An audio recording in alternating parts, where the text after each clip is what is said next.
Hello, lovelies. Welcome to the stream. How is everyone doing today? I hope everyone is having a lovely day and can handle this heat wave. But it's going to get more hot in the courtroom because we're playing Ace Attorney and we're saving Maya. Maya has been framed. She's been accused of being a murderer for the, who was it? It was some sort of like the head of the temple or something, or like her mentor. So I don't know, very curious. Wait, where's the game? There's the game. Let's have a looky look. Yes, it's the trial.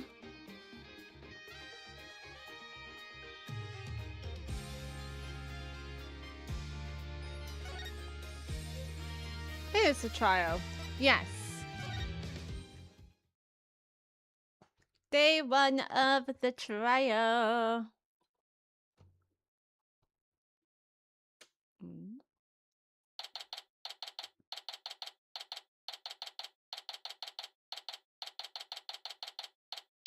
Okay, there we go. High Court of Crane. All right, this is Crane. I wasn't able to find any conclusive evidence yesterday. We found something. Like, look at all this. These all look pretty good evidence. But if Lady Kira, so we think that the person who dressed up as Lady Kira might be the one that threatened the High Priest. The High Priest was the one who got murdered, who is also Maya's mentor, I believe. But if I could figure out Lady Kira's motive for threatening the High Priest, then maybe... Vic, today don't look so down, Maya. I'm going to defend you with everything I've got. You would do well to seize this insanity while you still can. Oh, this bitch! I hate her so much! As I said yesterday, I'm going to defend my client in court. Well, know this. You shall not witness a miracle of the sort that occurred last time. The moment she is found guilty, you too will be found guilty of abetting the accused. Yes, so for people who are trying to catch up, in this country, if you defend the criminal, you are just as guilty as the criminal and would be put on for execution. So yeah, this is great. I never claimed to be a miracle maker, but I am good at discovering the truth. And unlike miracles, the truth is always waiting to be found. The truth, you say? Then it seems you have chosen your fate. This shall be your very last trial. Nick, I'm going to prove you innocent, Maya. You'll see. After all, you have to introduce the plumed Punisher, warrior of Neo-Twilight Realm, to the folks back home, right? Right! I may be a defendant this time. Oh, she's so cute. But I'll be by your side like always, Nick. Thanks, Maya. This place is tough on lawyers. I'll need all the help I can get. Plus, it's always good to have you on the team. Plus, I thought I'd make you aware. I'm feeling a little tiny woozy because of the heat. So if I feel like I need to stop, then I am going to stop. Just want to make you aware. Well, it's time. Let's go.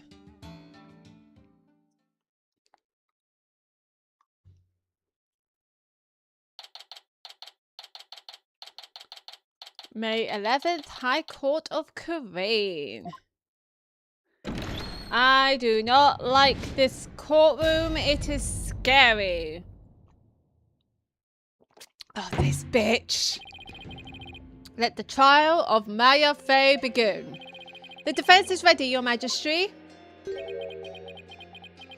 Why are the prosecutors so arrogant and entitled and absolute assholes? Like, I'm a remember Miles Edgeworth not being like this. Saying your prosecutor is ready. I'm ready to make a statement. I'm ready to make the opening statement. Like, he was professional. He was good at his job. And then there's this asshole. Oh, and Magpie Head. Magpie Head is the same. I fucking hate Magpie Head. Huh?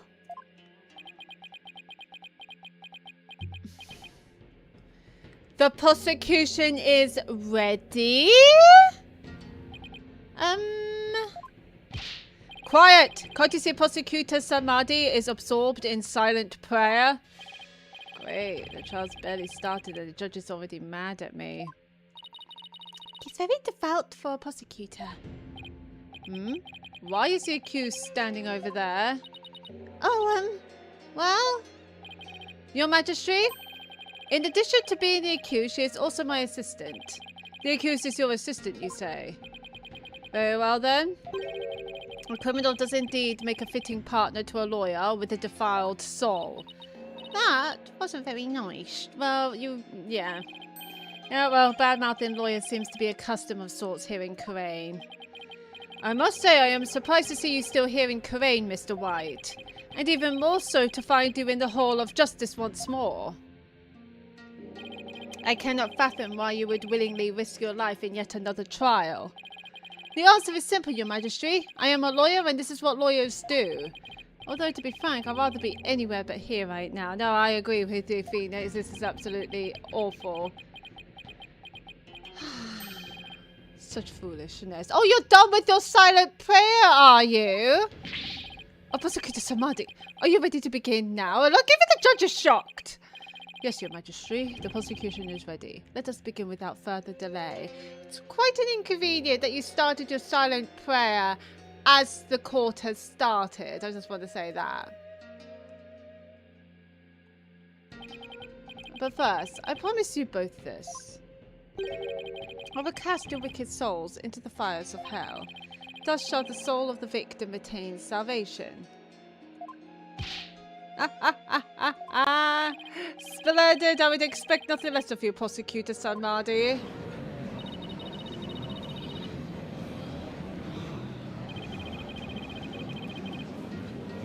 Oh, the gallery does not learn from the last trial. I think I'll pass on that whole fire and brimstone deal.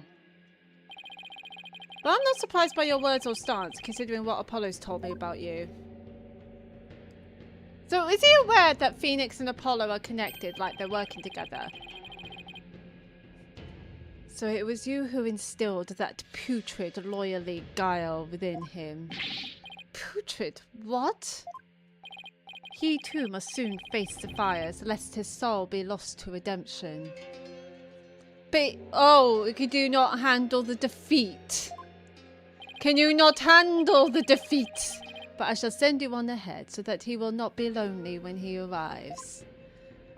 Sorry, but I'm afraid it won't be that easy. People say I never know when to give up. I mean, that is true. That is both a blessing and a toxic trait of Phoenix, right? Nervous, Maya? A little. I won't be surprised if you're very nervous, sweetheart. Don't worry, we'll get you out of this. Feels like it's been ages since we stood side by side like this in court. Too bad I'm the defendant. Were you a defendant before, Maya? I try and remember. Don't worry. We haven't lost a case together yet. You're right. Let's give this everything we've got, Nick. Now then, Prosecutor Samadhi, would you please explain the case at hand? Of course, Your Majesty. Let us begin the last rites of the victim. Maya Fey has been charged with a crime. Sorry, excuse me.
Sorry about that. I am back. Let us begin. Maya Fey has been charged with the crime of murder. The victim of her heinous crime was High Priest Tarist Inme, who was conducting the purification rite when he was brutally slain. And the cause of death? Let us review the victim's autopsy report and the crime scene photo, shall we? Okay, so this is what we saw. This is what we got, actually. The cause of death was blood loss from a stab wound delivered to the abdomen. The murder weapon was likely the warbarred dagger, which was used in the rite. So the warbarred dagger relates to Lady... I have it here. Maybe it's on here, actually. No. What's the name of her? What is her name? Yeah, you won't fucking tell me. Lady Kira. The warbar dagger is related to Lady Kira because she is that's like a symbolic weapon for her. Oh, and somebody is dressing up like her. However, the weapon has yet to be found, though the scene was thoroughly searched. A sacred relic used as a tool of murder, the Holy Mother's wrath shall be most severe. The murder itself took place at the height of the purification rite. The accused had donned Lady Kira's sacred robes, and the victim was there to offer prayers as a high priest of Curianism. During the rite, the victim and accused were the only two at the inner sanctum. Maya and... Oh, right. I've forgotten his first name, but I knew it starts with T. Okay, so, yeah, that's Maya, and that's the victim. Therefore, the only person who could have slain the victim is Maya Fey. I must say that does cast a great deal of suspicion upon the accused. Indeed. Now, then, allow me to submit this diagram of the crime scene as evidence in this case. Okay, this might help a little bit. The Curianism as slaying a priest is a sin most grave and dreadful. As such, Maya Fey's soul shall be plunged into the lowest level of hell, the hell of tickling. Ooh. There she shall be tickled without end for 500 million years. That is a terrible fate indeed. Yeah, it actually does sound like I hate being tickled. Ugh. With the defense care to respond. And here I thought the lowest level of hell was a hell of back pain. I don't remember killing anyone, and I don't have that dagger or anything like it. As my client stated, she has no memory of the event as described by the prosecution. But more importantly, she had no motive to kill the high priest in the first place. Oh, I hate him so much. He's so smug. I thought you might say that. Nevertheless, the meaningless prattle of lawyers is utterly ineffectual here in the Hall of Justice. Oh, so people would murder without motive? I'm very confused. All will be made clear by her benevolence, wife Padma Kuain's insight. I bet you she loathes Maya, even before Maya is considered a murderer of the high priest. I bet you she hated her, and she is going to love every second of this. So it is, and so it shall be. The divination seance reveals the truth for all to see. Here we go again. Bailiff, please show in the royal priestess.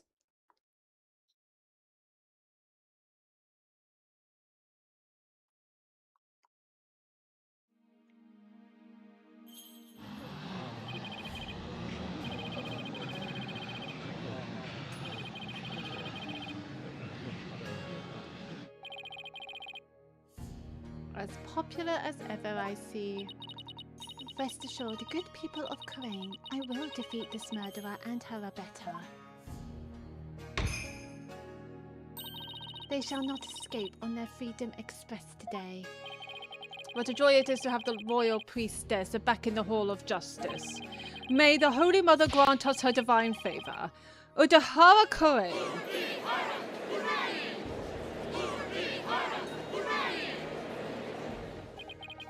She sure looks pleased with herself. Yep, she's so going to enjoy this. Especially for someone who didn't know what a Freedom Express was until yesterday. Yeah, that's so true. Is there something stuck to my face, barbed head?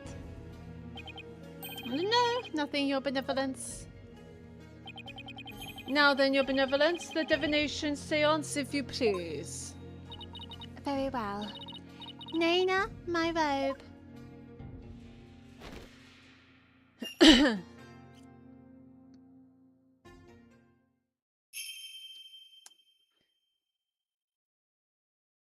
O Holy Mother, we hold this divination seance in your name. She has a voice! Let the eyes of everyone here be clear, and our ears be unstopped. O dance of devotion, guide the victim's soul to me, so that we may receive their final memories in the pool of souls.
Alright, let's see it.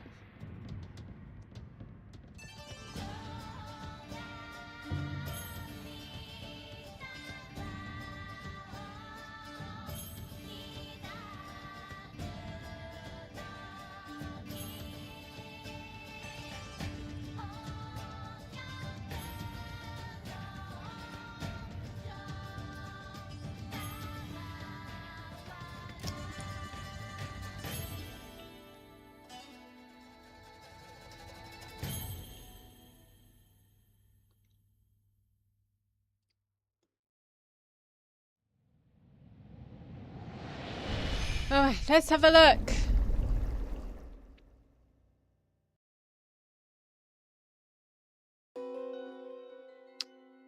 Maya.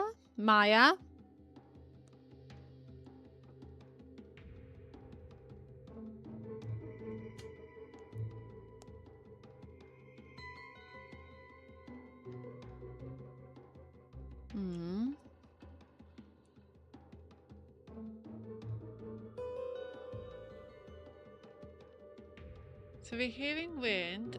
Oh, that's so creepy. Footsteps, incense, pain. Okay. I remember how this works now. Okay, the victim's Mitama has spoken. The divination seance is complete. Great. Another clearly incriminating seance vision. It could not be any clearer. Oh, foul defense. The accused donned the sacred robes of Lady Kira and then attacked the victim. Oh, how very terrible it must have been. The figure of Lady Kira lit against the dim lantern light. To be honest, that looks quite terrifying. The scent of incense growing ever more potent as she drew near. One can almost sense the horror Abbot in me must have felt. In me? In me. Oh, trust in me. As I started learning of these name puns, the facts as presented by her benevolence are indisputable. But that wasn't me. Do something, Nick. I'm working on it. Yeah, that couldn't have been any clearer. Looks like I'm in for another uphill battle. The accused committed this vile act during our ancient tradition, the purification rite. Come to think of it, the Rite's Guide explains the multi-part purification rite in detail. The transformation rite. The high priest reads scripture while the priestess dons the robes of Lady Kira. The rite of water. Lady Kira enters the spring and the high priest purifies her along with her dagger. The rite of fire. The priestess circles with sacred flames to purify her soul. Indeed. It would seem that the murder occurred during the transformation rite. The rite dictates that the high priest stand in front of the spring. Therefore, the accused must have attacked him from the direction of the broken lantern. Okay, there was a broken lantern. Well, barbed head, would you care to object? Of course, because I know my client is innocent. So you say. You truly do not know when you are beaten, do you? Well, we're not beaten. All we saw was figments. I managed to pull it off last time with Albie. I'll just have to do it again. You intend to find fault with her benevolence's insights yet again? It would seem lawyers are Pokunan creatures indeed. Don't know what that means. What exactly is a Pokunan? Someone who's a real piece of work, so to speak. I feel like that's a nicer description of describing that word. I feel like it's something else. They can call me anything they want. The only thing I care about is uncovering the truth. So, Barbed Head, are you foolish enough to risk your life for your so-called truth? Because my insights are the truth.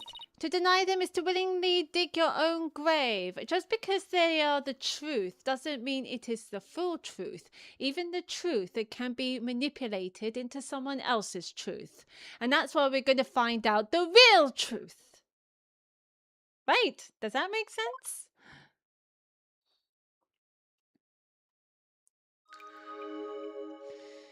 Insight. Rafer's insight. The victim commenced the purification rite by bowing to the lanterns and reading a sutra. So this has happened. That is good. As the first part, the transformation rite, ended, he lowered the sutra. Suddenly, he heard the accused's approaching footsteps and smelled her incense-laden robes. It was then that the victim felt an intense pain. I believe this is when he was stabbed. Okay, this is probably going to sound incredibly stupid. And I'm probably seeing things because of the heat wave. But it didn't felt like Lady Kira was running towards the victim. It felt like something was pulling the victim towards Lady Kira. You know what I mean? I don't know. It's probably trickery in my eyes, but that's what it looked like. Because I didn't see Lady Kira move her body at all. Maybe I need to see the seance again, actually. I believe this is when he was stabbed. But that would make sense considering we found his body in the pool of whatever that is, blood. As his life's blood spilled over, his vision dimmed till finally he passed from our world. You should be a writer, Rafer. I think you should be a writer. One thing I will say about you, you are very, very good at painting a picture of what happens. Both literally and figuratively.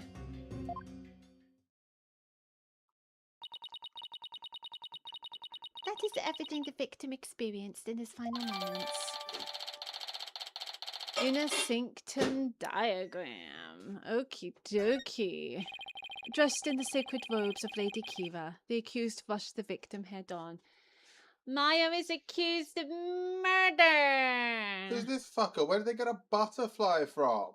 I don't know. I don't like him. His name is Prosecutor Nadmead or whatever his name is. Nadmead? No, no, no. But we're in Korean and they hate defense lawyers because they believe that defense lawyers are just as guilty as defendants and they should be executed, and they love to bully them. So that's great.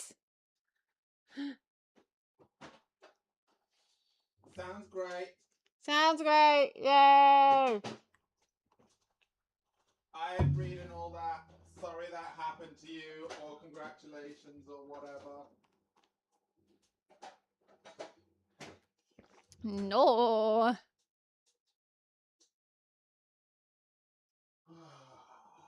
So hot. Yes, so hot. Make sure you have water as well.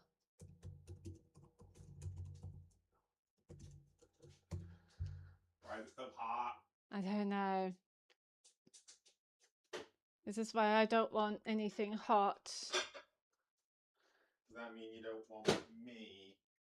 I always want you. Oh. Love you too. The brutal stabbing she perpetrated could not have been any clearer.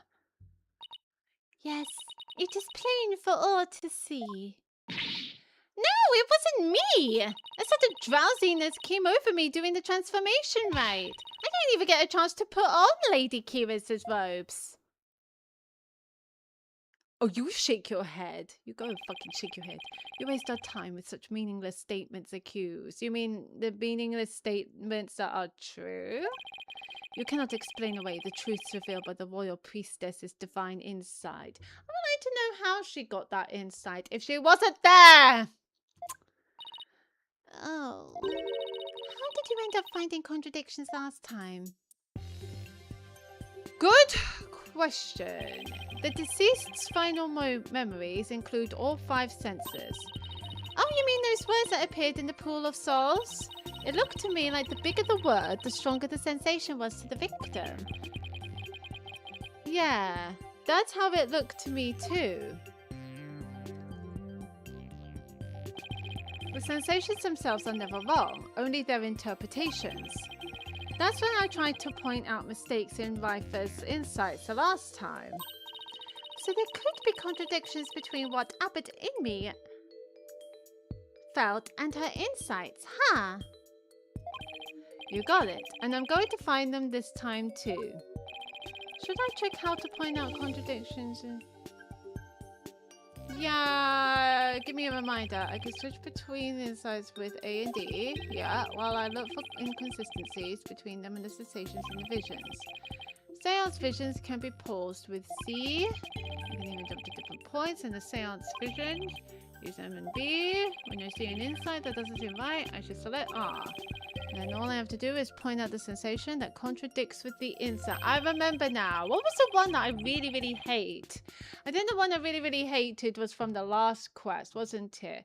Where I have to find contradictions between 2 videos. That was the magic show one. That was horrendous. This time seems to fluctuate more than the ones from Albie's trial, in which case I better keep an eye on changes in their intensity too. By bowing to the lanterns and reading a sutra. That's what he did. That is fab. So he was reading the sutra. And there he goes. Yep. That seems to make sense. As the first part of the transformation rite ended, he lowered the sutra.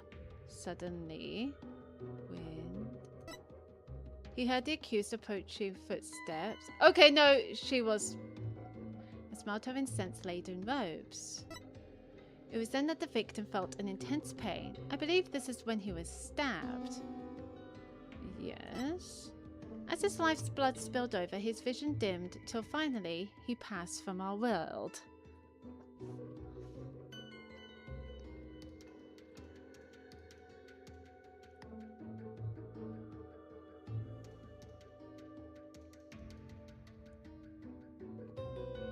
He was shaking a little bit.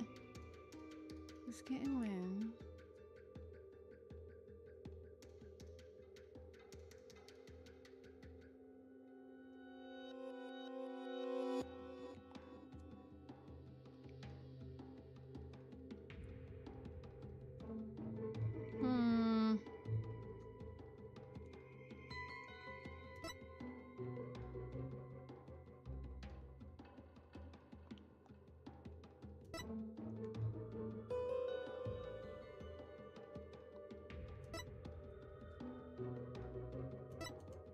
It's definitely this, I think.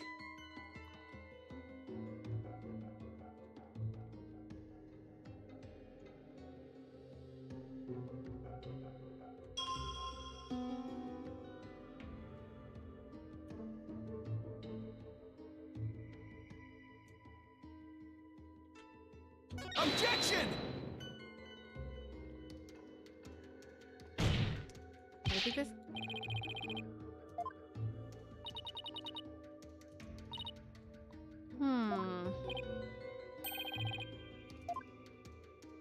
No, that is incorrect.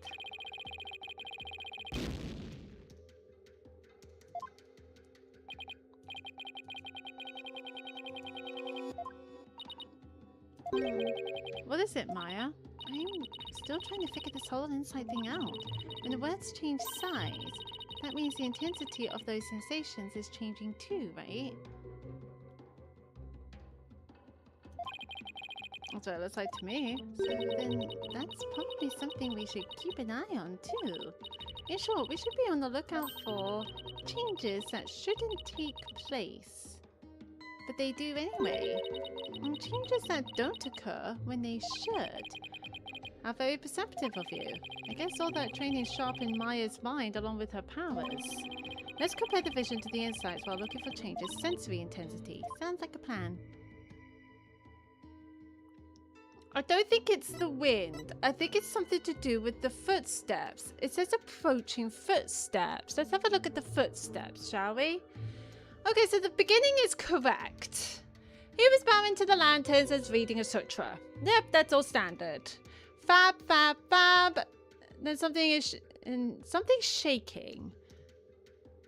I just assumed that was the wind. Yeah, that was the wind.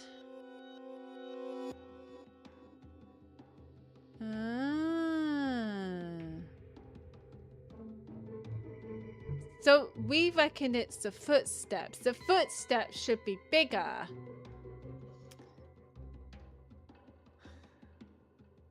We need to get to the part where Lady Keela was very, very close to us, but the footsteps words are not getting bigger.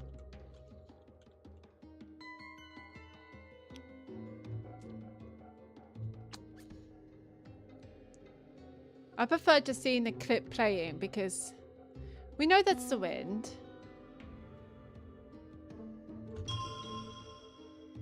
What is this? It's gone quieter.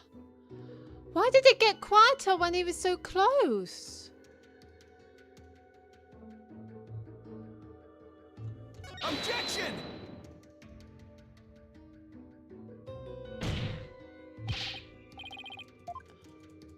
Fuck, is that when it stopped?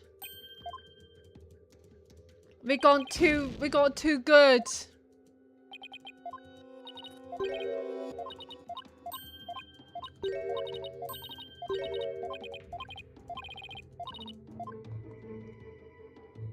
We got too good.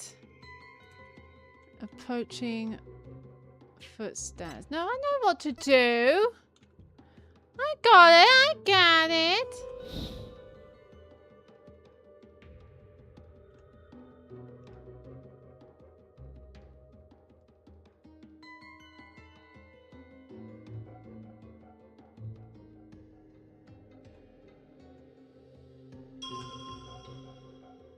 Try this.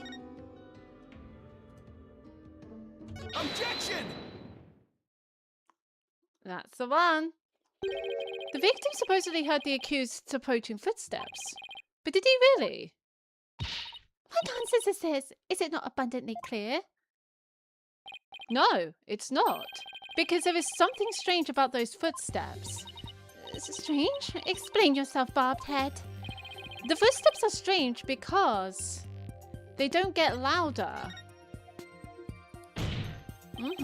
They're not getting any louder.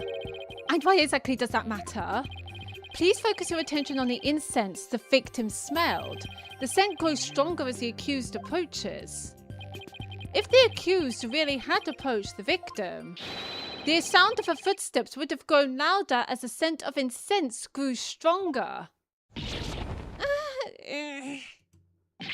Well, why? That makes perfect sense. How can this be explained, your benevolence? Well, there must be a reason. She was flying? I don't know. Or maybe she was barefooted.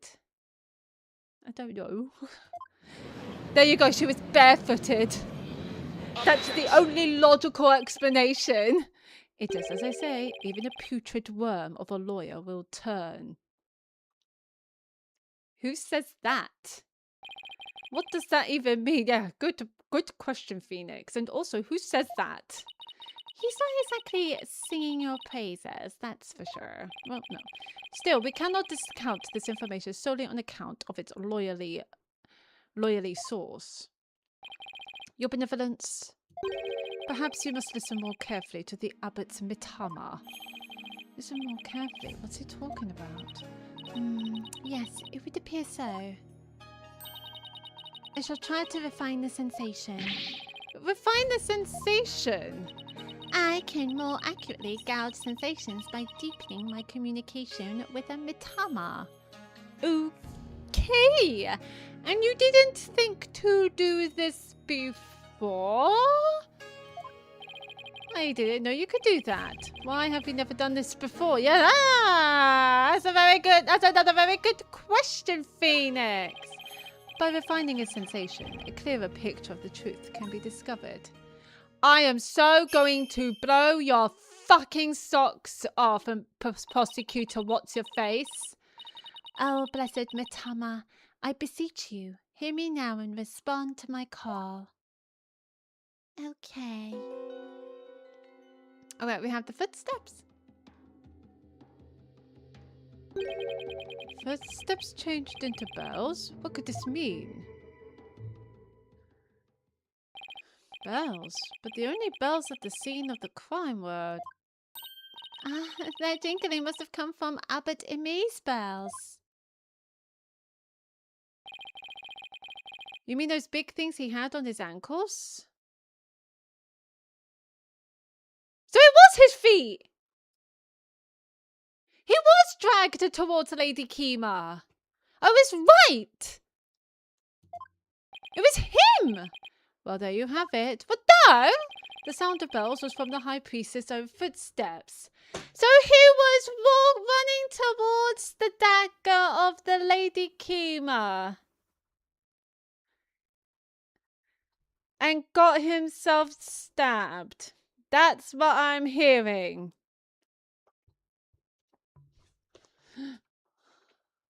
Why would he do that?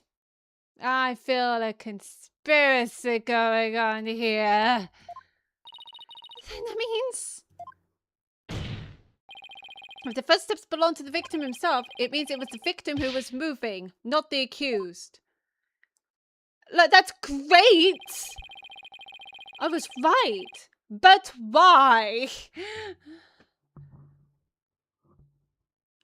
But why? That doesn't... The victim was the one who went running towards the broken lantern from the spring. A far cry from what her benevolence's insight would have us believe.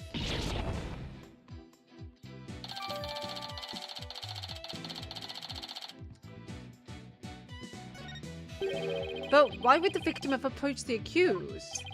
Maybe he was trying to defend himself. No, it doesn't make any sense. Please explain. He could have felt threatened by Lady Kira standing there with a dagger. If so, he might have thought to overpower her before she attacked.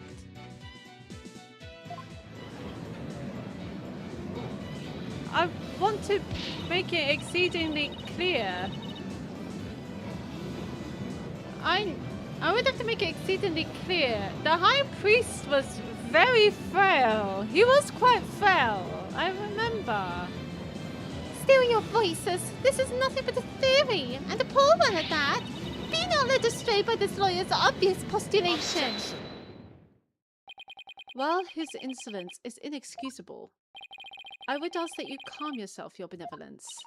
Is there something you would care to say, Prosecutor Sanmadi? Even if it was Abbot Amay who moved, it does not negate the accused's crime. What do you mean? He still got stabbed, Phoenix. Something happened. It looked very, very odd. The accused was likely waiting for the high priest to approach. It looked like he was dragged. And as he neared, she plunged the dagger into him. It is as simple as that.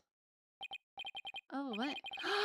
Wait, I wonder if he was pushed. Hold that thought. Someone must be behind him. I was pushing him. Ah! I know your game, Ace Attorney. There's a third person pushing the high priest towards the dagger. Yes, it is as the prosecutor has said. In fact, it is as I meant to say all along as well. Then why didn't you say it? You have a fucking big mouth that will not stop talking. Right, and that's why you were so shocked when you first heard it. I understand now, lawyer. That contradiction you conjured up has come to naught. Once I hone my insights, it will vanish like the dying rays of the sun.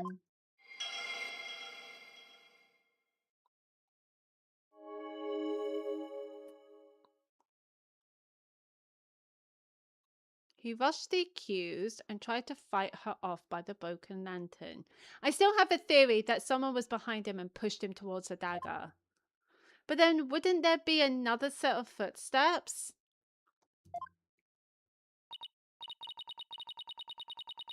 It was Abbot in me who moved. It changes nothing.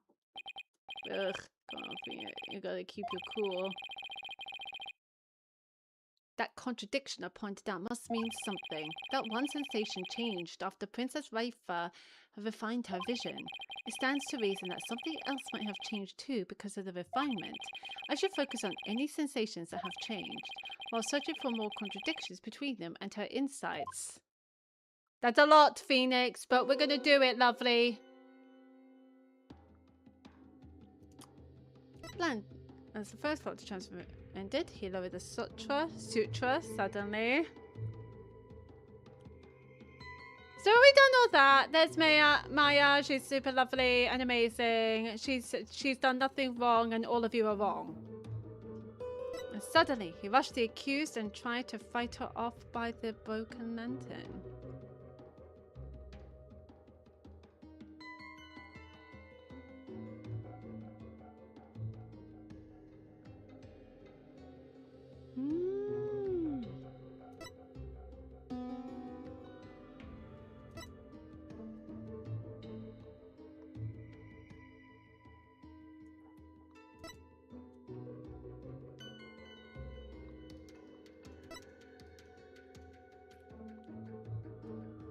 I think it's this one.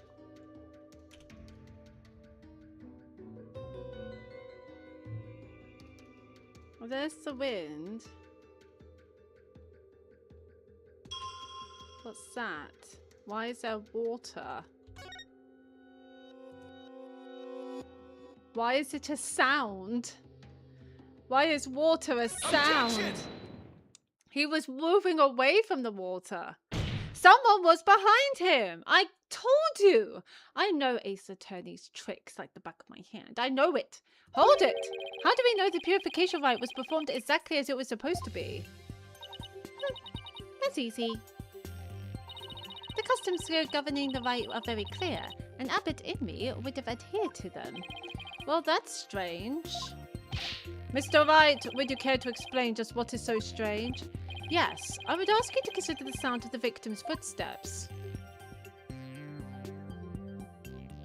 The sound of bells changes to the sound of water at one point. What's this? It's simple. The victim must have stepped in some water. Oh, but he was moving away from the water. This is so confusing. Yes, and the only source of water in the inner sanctum is the spring. And therein lies the contradiction. What contradiction? I believe the rite started out as it should have. The victim stood with his back to the spring, and the accused stood right in front of him. But we now know that the victim then moved into the spring. Oh, Kunka, that is absurd. This means the accused's location differs from what her benevolence's insight indicates.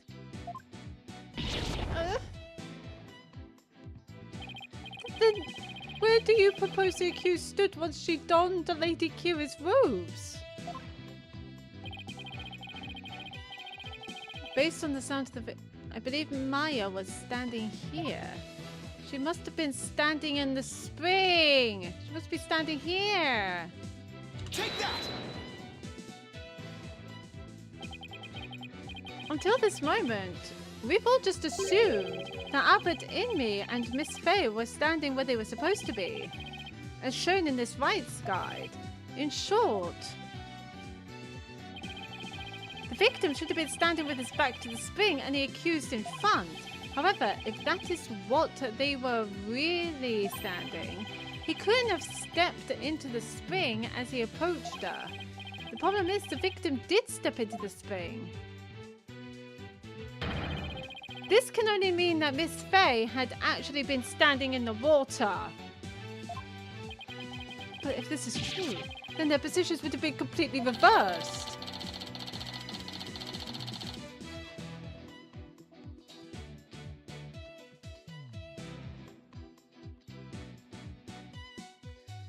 No, that doesn't make any sense, because we saw the broken lantern on the victim's right-hand side. But in this case, the broken lantern's on the left-hand side. I'm really confused. What is going on here, Miss Faye? Were you really standing in the spring? I'm sorry, but I barely remember anything about the rite.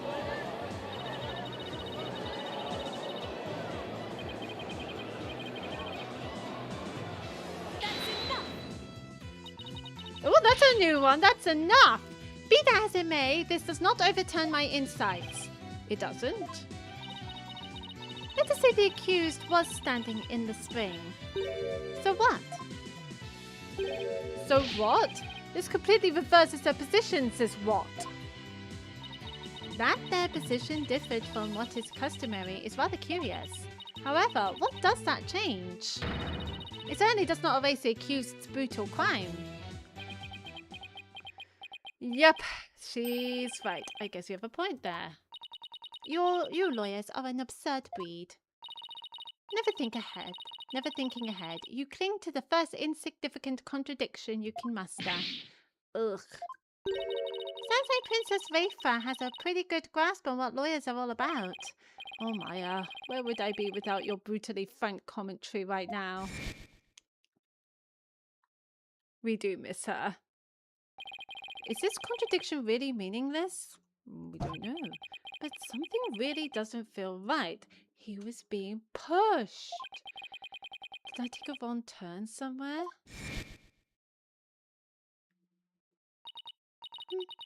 I will now amend my insight to account for this new truth. Revising insights actually helps. So we're getting to the bottom of this. I tried to fight her off by the poolside lantern, but it doesn't... The broken lantern doesn't make sense! It was on the victim's left-hand side! Yeah. It should have been on the victim's left-hand side, but it ended up being on his right-hand side. Now the contradiction is no more. But the truth of the matter still stands, no matter how stubbornly you deny it. What do you have to say for yourself now, Mr. Wright? I will still continue to do my job.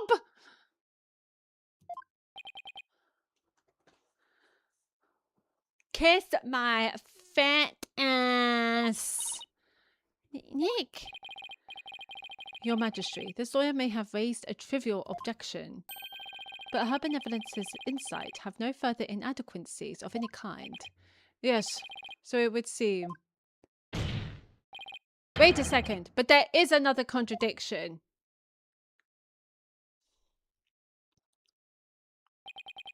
Still you flounder about, wretched beast. Though you rack that putrid brain of yours, nothing worthwhile will come of it. Maya, please tell me you remember something that might help us out here. Sorry, I really don't remember a thing. You drugged or something, Maya, for fuck's sake!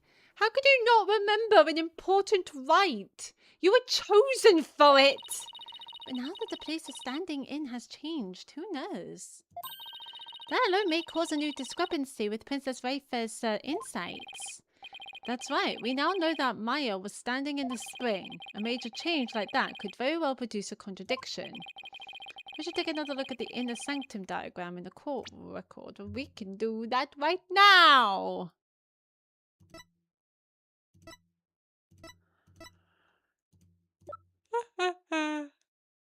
Is it this? Let's have a look. Yeah, this is the issue. This is a broken lantern. No, we won't be able to see the curtain. I confirm where Maya and Abbott and me were standing, and the focus of finding any discrepancies between the positions and the insights.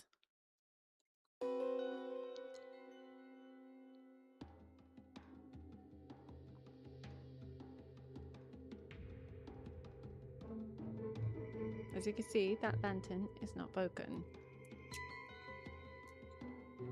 If Maya was standing on that pool, then it's the left lantern that should be broken, not the right. You can see it is broken.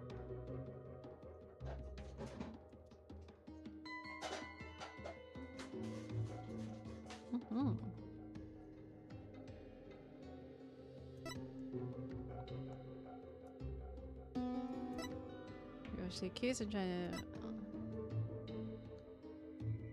Wait, what was that? I tried to fight it off by the spring side lantern.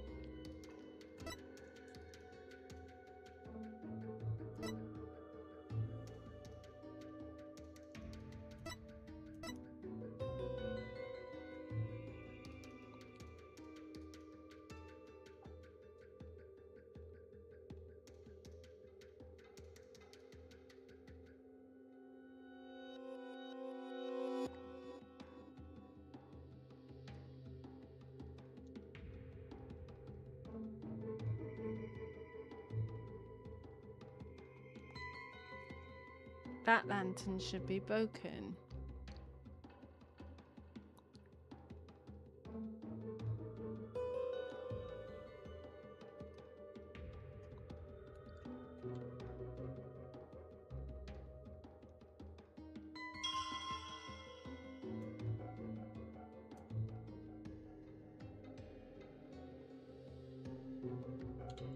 Objection!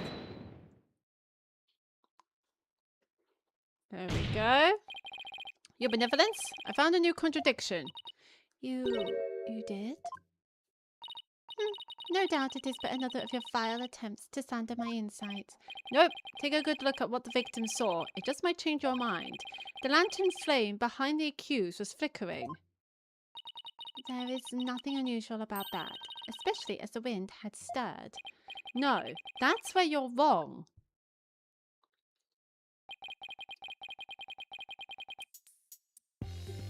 So it should be that lantern. If the accused had been standing in the spring, then what you see here should be one of the lanterns flanking the statue. I failed to see your point. My point is something is wrong here. The two lanterns flanking the statue were both outfitted with glass wind guards. So neither lantern's flames should have been flickering in the wind in the first place.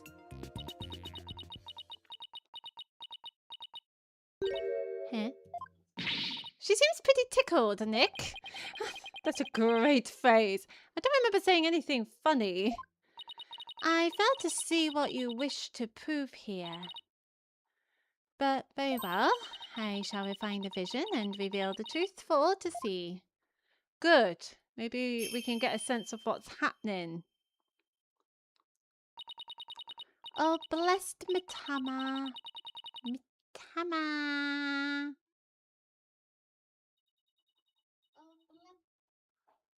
Sorry, I was checking my mic.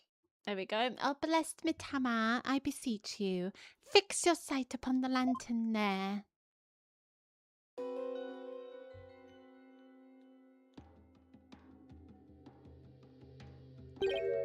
Huh?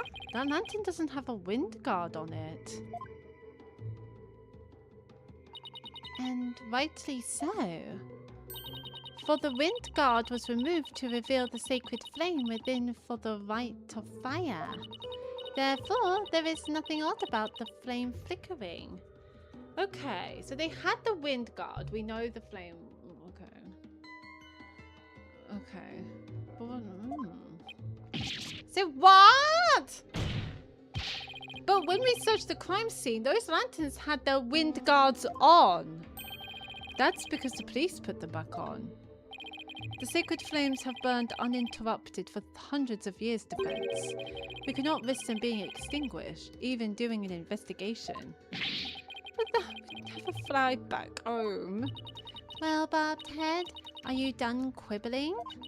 If so, then it is time to bow down before this testimony of the Mitama. Ugh. Nick! Don't worry, Maya. I'm just getting started. You gotta remember something, Maya. Anything. Like, what did you have for breakfast this morning? I don't know. Anything that could probably help this case. Let's go over everything we know so far. Maya was wearing Lady Kira's robes and standing in the spring. The High Priest is thought to have been moving towards her. Yes. So I should look for sensations that stand in contradiction to this arrangement. Okie dokie. I won't give up. I'm going to find a contradiction that will undermine the accusation against Maya. Let's go! Commence the purification rite. So we're seeing the lanterns. That's fantastic. We love seeing the lanterns.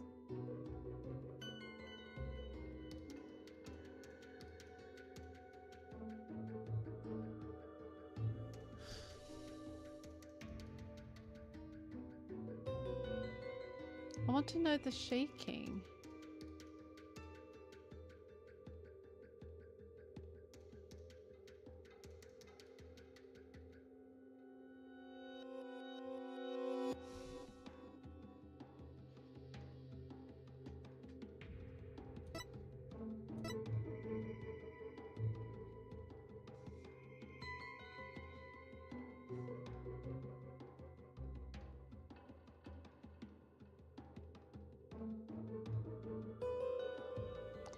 Can we look at the lanterns again? They look different.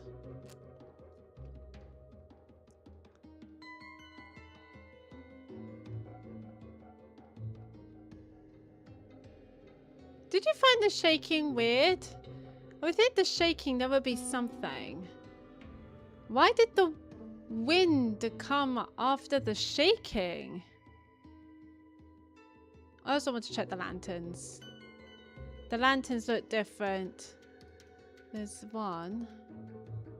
This one is missing. So, but this was broken.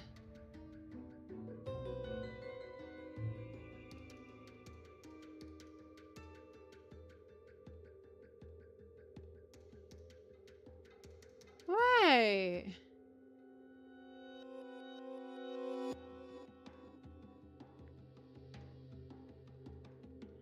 Wait, hang on a second. What happened there? I'm going to pause that. That lantern changed. That one's fine. What is this?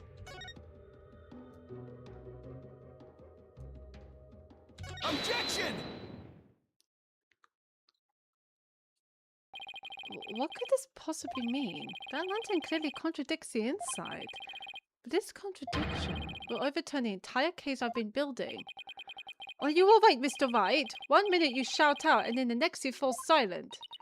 Perhaps it is like the bellow of one who is barreling down a hill with no way of stopping. Is that not right, Prosecutor Sanmardi?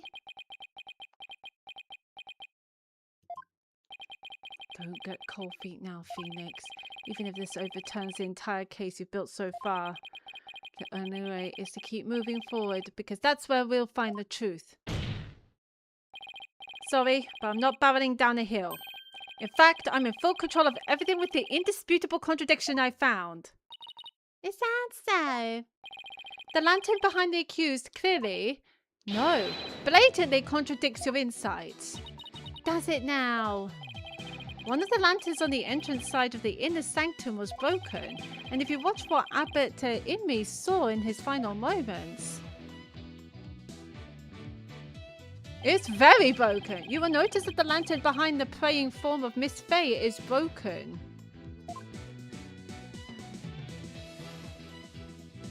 The lantern behind Lady Kira, however, is still intact. That's weird. In short, we are seeing two different lanterns in this seance vision. How could this be? And even if it were so, how would that contradict my insights? Let me start by saying the claim I'm about to raise will overturn the case I've built thus far. Will the defense please explain himself? Based on the broken lantern, we can tell.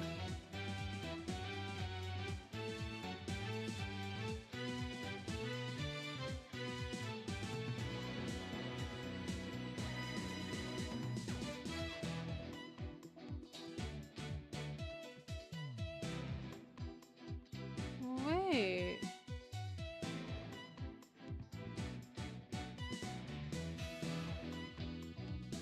Mayor and Abbot inmates' positions, where the accused and the victim were standing. But did you not just finish asserting that the accused was standing somewhere else? This is where we got. Okay.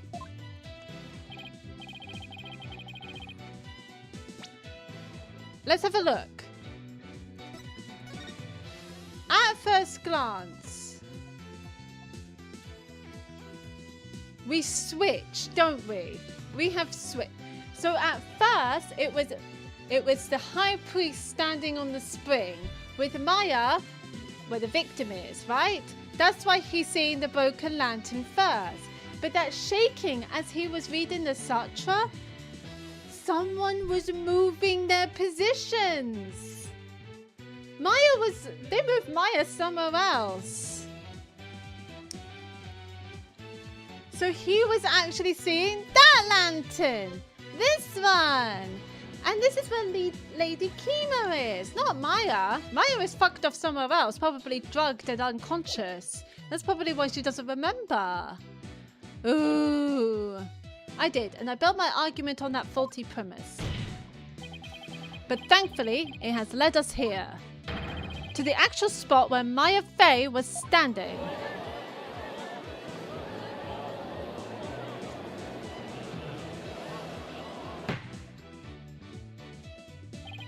I must say, if the defense keeps changing its assertions in such a capricious manner, its credibility may come into question.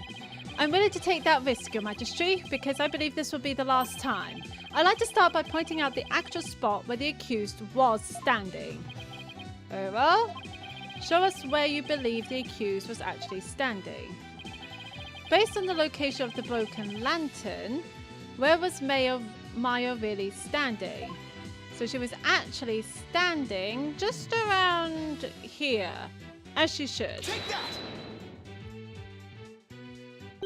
I wasn't thinking straight before, but now it's all falling into place. We know the victim has stepped into the spring. That means Maya Fey had to have been standing in the water as he approached. However, his memory, which has only now become clear, reveals that Miss Fey was standing by the side of the broken lantern. In other words, She was standing where she was supposed to be according to custom. Does that not bring us back to the very beginning? No. This is where things take a different turn, and I mean that literally. The victim had to have been moving towards the spring. That means that while he was moving, he had his back turned towards the accused. What's this? Do you mean to say the victim turned around doing the right? But such an image appears nowhere in the seance vision. Actually, it does appear. It's just that no one noticed until now. No one noticed? How could no one have noticed something so big? When he was shaking, there was a moment when the scripture the victim was holding was all we could see. Thanks to that, none of us could tell that he was in fact turning around in that moment. Objection. If it is, as the defense asserts, then her benevolence's insights no longer make sense.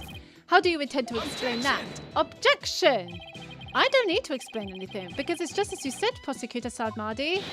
Her benevolence's insights don't make any sense because they contain a huge error. Such insolence!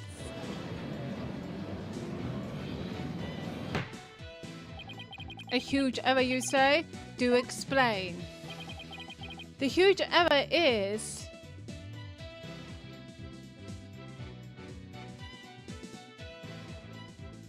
So there should be two. The order of the device. No, the order of the device is fine. The crime scene? No, the crime scene is correct. So it must be the number of people there.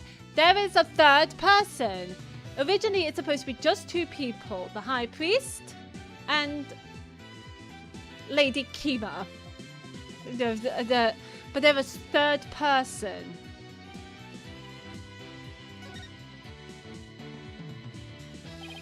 I believe this is what happened at the scene of the crime. I called it. I know your game, Ace Attorney. You can't fool me. You can't fool me. The victim was reading a sutra. I thought they just switched places. I thought someone would just come in and be like, right, no, this doesn't make sense. You move here and you move there. And now everything is fine. But no, he was actually turning around. That makes more sense. Hey, Jaden. Hello, hello. Lovely. Welcome, welcome. How you doing? You be in and out cleaning and dinner prep. Nice, nice. I do hope it goes well. I do need to clean. I hate cleaning, but cleaning must be done. But I should probably do the same as you. I also need to clean. But how are things? You're going to have to tell us what you're having for dinner, because I do love hearing what people eat. I do love food. He sent someone behind him. He immediately looked back to see someone dressed as Lady Kira standing there. Wishing to see who it was, he approached the robed figure. That's when he was stabbed. And that's why he's laying in the spring. This cannot be. Oh, but it can, and it is. The insight stating the accused stabbed the victim is wrong. And that is the real truth lying behind this testimony of the dead.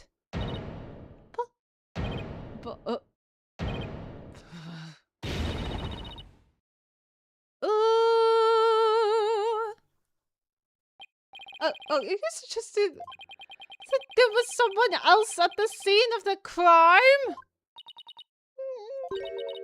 I misunderstood the voice of the Mitama yet again?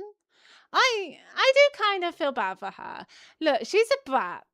Let's be honest. She is a spoiled brat, you know. She was born in a rich family. I think her mom is a queen. And her dad is a bit of an ass as well. And she's been given the title of a royal high priestess, you know. That's a lot of pressure for a 15-year-old girl. Like, you can see she's pretty, but she's also 15 years old with a high title. A lot of eyes are on her. And she has to do this seance thing to show the truth that falls on the life of somebody else that could potentially be innocent and show it to everyone. That's pretty big. That's a lot of pressure on her. I think she's a brat. She is obviously a brat, but I do feel sorry for her. At the end of the day, she is still a child. She is still 15 years old, and she has to take high responsibility, which is a shame. This cannot be. Oh, that was a close one. But I managed to divine the true meaning behind the seance vision somehow. I should add these new facts to the court record. That's a good idea. Yes, put them on. Your benevolence, please allow me to take it from here. I will overturn the brash accusations of this faithless, putrid-minded lawyer. Yes, I shall place my trust in you. I do feel bad.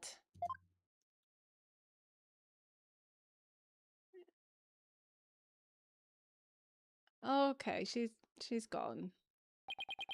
Are you sure about this, Prosecutor Sadmardi? My work as an international prosecutor has taken me to courtrooms around the world. And in that time, I have learned to perform last rites for souls in trials lacking a seance. Yes, of course, forgive my ludicrous inquiry. Moreover, I have with me a forensic investigator from overseas. I will show you all the most magnificent last rites ever seen. I guess he really does think highly of Emma and her forensic expertise. I'm impressed he's come to understand their value. Then again, he is an international prosecutor who solved tough cases around the world. Time to hunker down, huh? Now then, let us continue with today's proceedings. Could the defense please tell us who the third party dressed as Lady Kira was? Your new claim has negated the insights of the royal priestess, so I trust you have some evidence to support it, correct? Yes, of course. This third party must have really wanted to kill the high priest. I agree. I have another theory. I think Lady Kima, and this is a very, very big stretch, I think it might be the high priest's wife.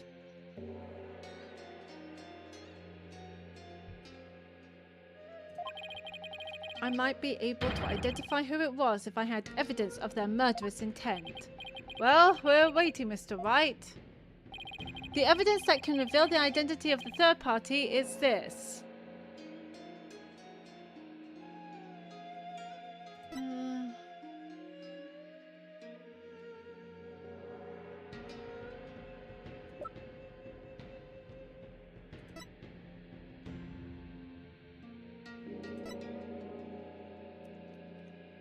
It wouldn't be that, because that's what Lady Kima was known for. There's no return address.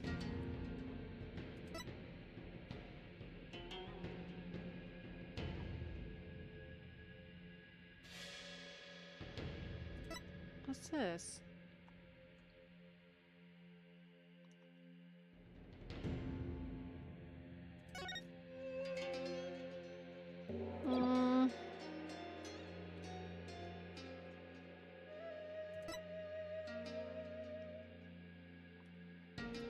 It must be this one. Take that!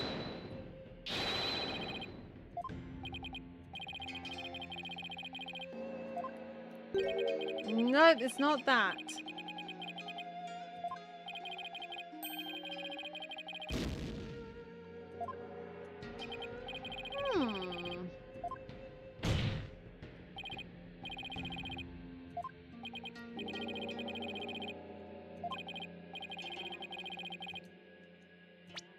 Let me have a look. I don't know. Lady Kima, the Broken Lantern.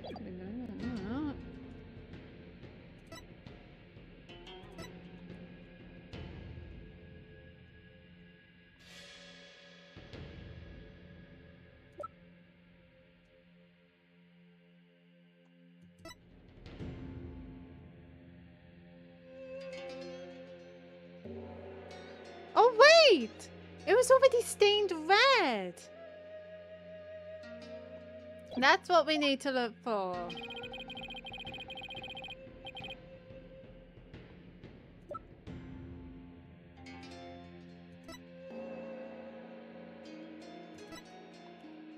No, that was to his house. It's when the water in the spoon was already stained red. Take that! No?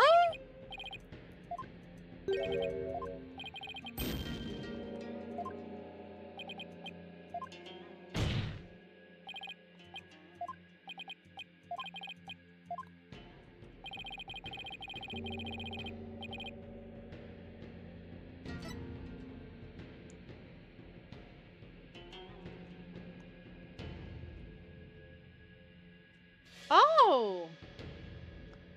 Maybe they were hiding under there. Take that! Nope. I suck at this. I'm clearly blind.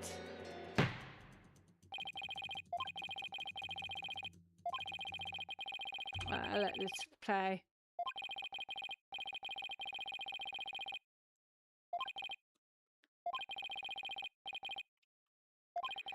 Guilty. And the defense fee. Oh, right, I forgot.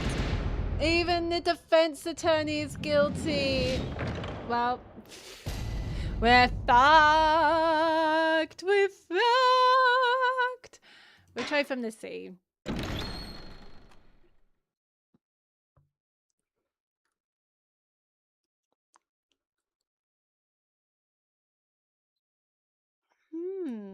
What evidence do we have to prove that there was a third party?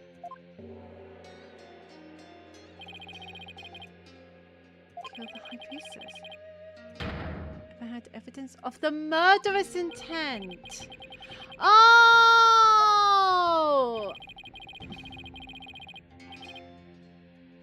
Oh, so you're talking about this.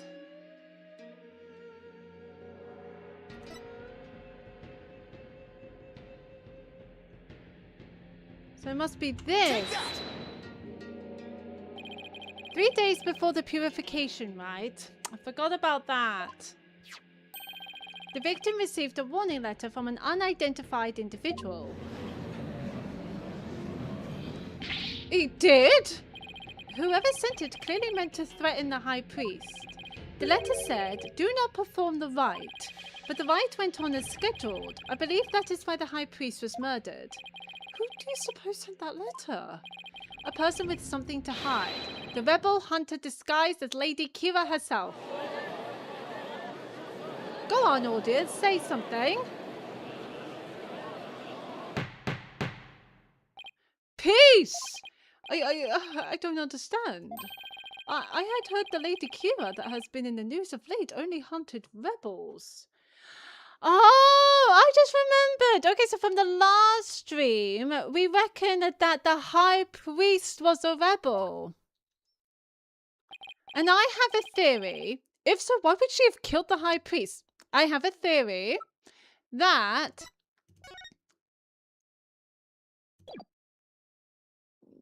Oh, no, not him. Did I think him? I thought the high priest looked a little odd. He had no eyes. Like, his eyes were just black holes. And so I thought, that is a bit strange. It might be him? Or might be someone else. No! I was thinking the head of the rebel. I wish there was a picture of the head of the rebel, and then you'd be able to see. Excellent question. Maybe it would help to think of it this way. What if the high priest had secretly been a rebel?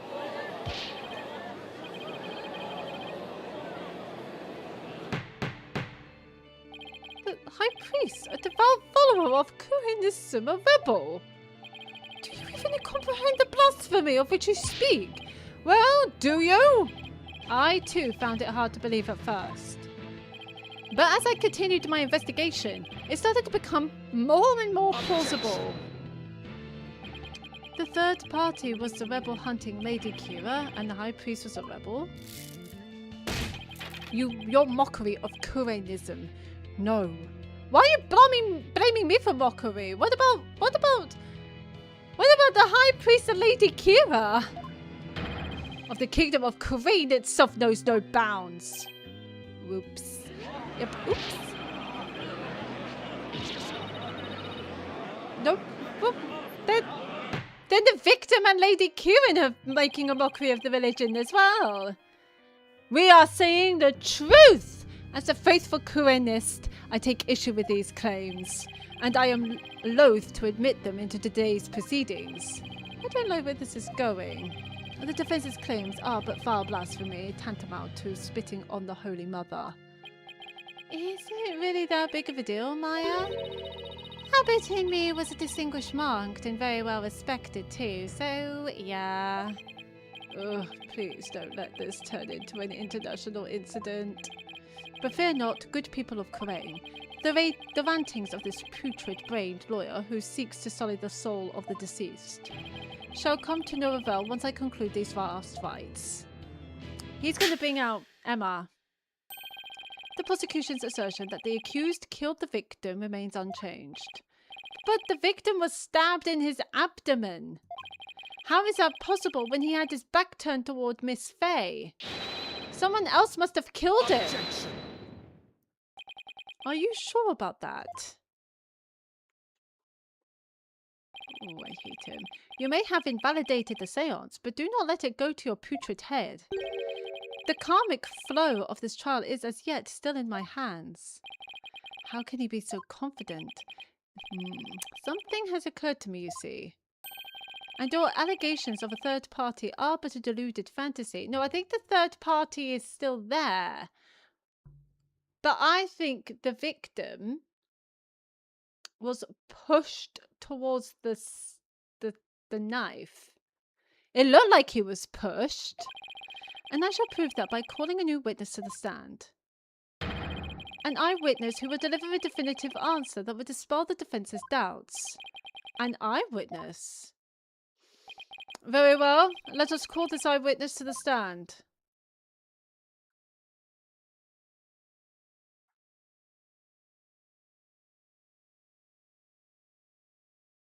Him? It's him again. Oh no, he has to be the shaggiest witness I have ever laid eyes upon. Please state your name and occupation. Oh, I don't know. That's so-and-so. Whatchamacallit?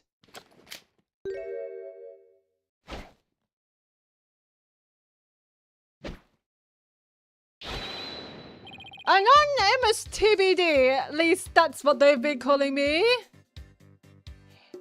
I kind of like him. TBD, as in to be determined. Can't you just tell us your real name? The witness has suffered a blow to the head, rendering him amnesiac. Therefore, I named him Anonymous to be determined. In my report, but he thinks TBD is part of his name. Objection! Wait, you're letting an amnesiac testify?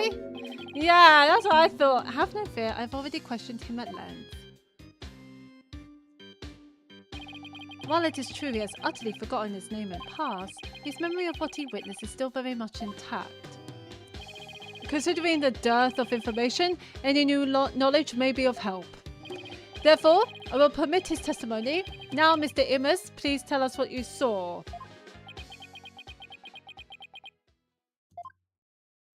Okay, this ought to be good. Witness testimony. Alright. That night, I was up at the top of Mount Puddy Puddy, the mountain next to the inner sanctum. I hate crowds, so I climbed up there to pray in peace. I know it's a no-no, but since there was no one around, I used my binoculars to spy on the right at the inner sanctum. That's when I saw the accused stab the high priest with a dagger. There's no way you saw Miss Faye stab the victim with a dagger. I swear I don't know what he's talking about. Or don't remember at any rate. Maya, you're not really helping us. Mount Poddy Poddy, the beautiful mountain that is also known as the Little Sanctum. which is just that one. They must be talking about that smaller mountain from the poster. Mount Imus. I was wondering. Mr. Imus, I was wondering. What can I do you for? The inner sanctum lies at a high elevation where clouds and fog can obscure the view.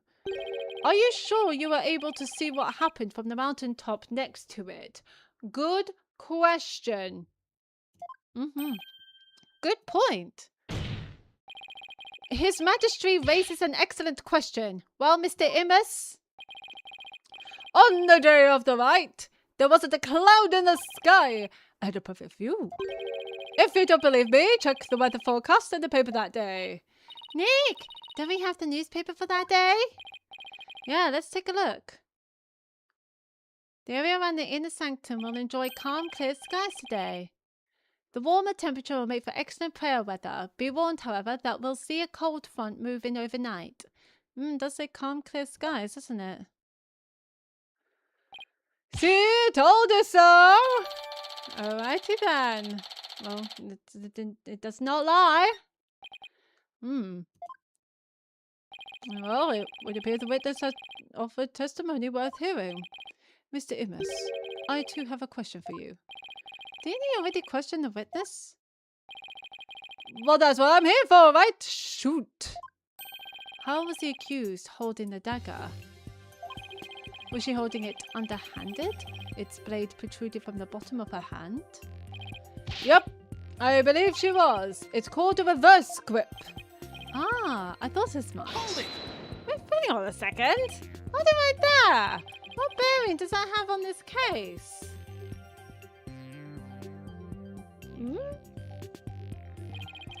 Cease your interruptions, you putrid-headed lawyer. Do you not see the significance in how the blade is held? Why don't you enlighten me, oh enlightened one? Ugh, he's so annoying. I don't like him. I knew you were a fool. I can already picture you in your next life. Next life? Yes, after your soul writhed for centuries in the pits of hell. You shall be reborn as a witless sea urchin with barbs limited to your posterior. Jesus! You shall live a short, inconsequential life, only to be brutally devoured by a sea otter. Well, he doesn't think highly of me, does he? That was a bit excessive. I simply asked what the dagger grip had to do with the case. Yeah. We are having a discussion as lawyers in the courtroom. Now pay attention. How the accused held the dagger is of vital importance. With such information, we can infer exactly what actions she took.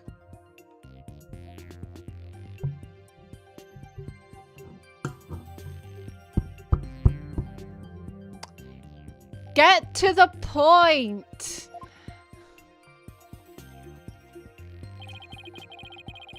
You were saying that the victim was killed while he had his back to the accused. Is that correct? Yes. As such, the accused's dagger grip tells us something very important.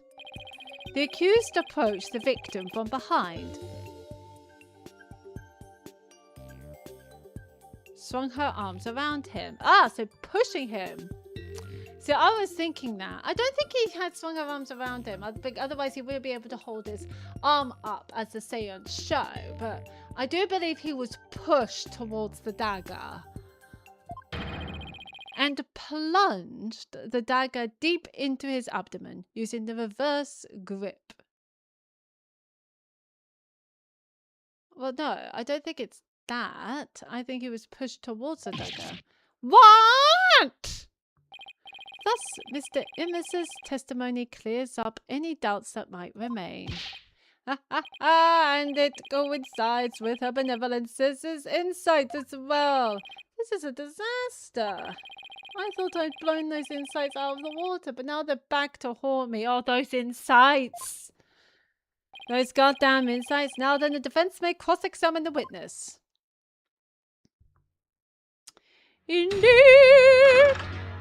Cross-examine The Knight of the... I was going to say the Knights of the Round Table. No, that is incorrect. The Night of the Murder. That night I was up at the top of Mount Puddy Puddy, the mountain next to the inner sanctum. Hold it! Are you sure you're not mistaken, Mr. Immus? Miss Dimus? I don't know. Miss Dimus? Was it really Mount Pony Pony that you climbed? Oh, I'm sure of it. It was really Pony-ish mountain. What does that even mean? A bunny? You know, now that I think about it, it was a mighty fine view. I hate crowds, so I climbed up there to pray in peace. Hold it! If you hate crowds, why bother climbing to the top? Couldn't you have just as easily prayed at the bottom of Mount Pony Pony? Wrong, bucko. This is a once-a-year epic event. I wanted to pray as close to the actual thing as possible. If you're so gung-ho about it, why didn't you go pray at the Plaza of Devotion? Like I said, I hate crowds. I wanted to pray in peace. Oh, holy mother, why do I only get the annoying ones? I don't know, Phoenix, right? It seems like the gods of court hates you. And my burning faith demanded that I climb up the mountain closest to the inner sanctum. Great. Also, I know it's a no-no, but since there was no one around, it is a no-no. Since nobody was around, there is nobody who can corroborate your actions either. Hey-ho! You're exactly right. In that case, Miss Dimus, let me ask you this. Was there a reason you didn't want to be seen? About that. If you get caught climbing the surrounding mountains on the day of the rite, you're gonna get in big, big trouble! Ha ha ha ha! Yeah, you said it in court. That's it? Yeah, it's totally embarrassing getting yelled at when you're a grown-up. Ah ha ha ha ha! Yeah, you're a real grown-up, alright. And since nobody was around, I lost all inhibition and... I used my binoculars to spy on the right at the inner sanctum. Hold it! You had a pair of binoculars with you? That's pretty convenient. You weren't planning to spy on the right all along, were you? Actually, I just happen to have them for bird watching. There weren't any birds. Bird watching, huh? I see. You're not going to keep pressing him on this? He's sketchy as heck, but I don't really have anything I can really sink my teeth into yet. Oh, okay then. We're not going to dispute for the fact that there were no birds. I love the great outdoors. That's just the kind of guy I am. A guy called Anonymous. Anonymous!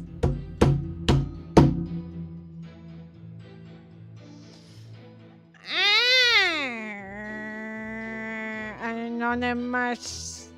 Frick. TBD.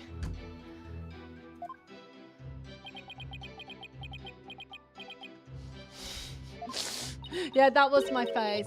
He's really starting to get on my nerves. I think he's starting to get on everyone's nerves. As I looked through my binoculars, I couldn't believe what was unfolding before me. That's when I saw the accused stab the high priest with a dagger. Hold it! Did you really see what you say you did? Are you saying I'm lying about this?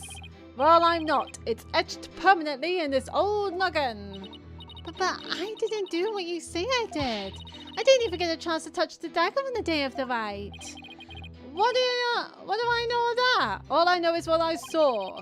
I've never even seen you before in my life. What possible reason could I have to lie? I didn't expect there to be any witnesses way up there. No, neither did I. I don't remember doing that at all. You don't remember anything what's happened, Maya. I know. I have a feeling the witness is lying. There has to be an inconsistency somewhere in his testimony. I should take another look at the court record. So what did he say? That night I was up at the top of Mount Pony Pony, the mountain next to this in the sanctum. I hate crowds, so I climbed up there to pray in peace. Fine. I know it's a no-no, but since there was no one around... Alright, we'll check the court records.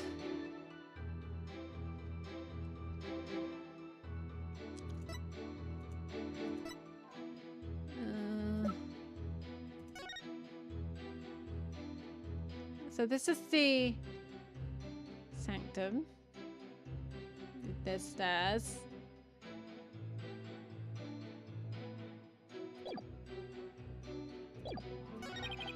I use my binoculars to spy on the right at the inner sanctum.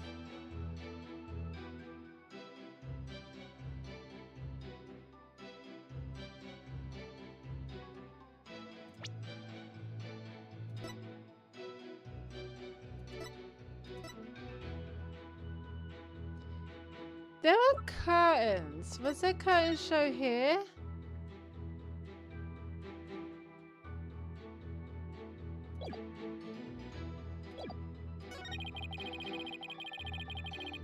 How? There were curtains. I think we can present either this.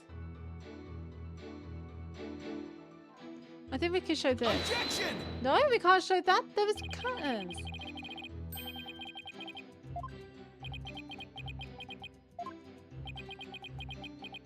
No, it's definitely the poster.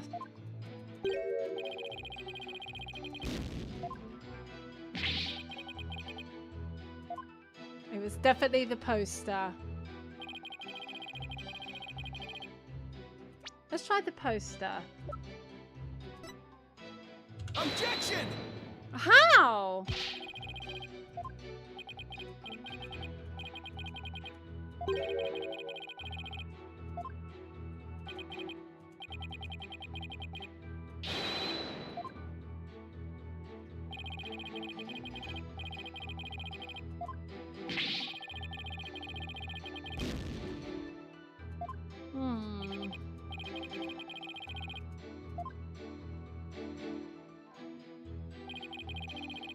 Okay, we can consult because I might have... Listen, you can't count on your bluffing skills to save your butt this time. Yeah, this is a tough one. But to me, there's something about this one statement that seems off. Yeah, it does sound a little strange, doesn't it? Thanks, Maya. I'll take another look at the evidence. You can always count on me. Is it the last statement? I use my binoculars to spy on the right at the inner sanctum. Oh!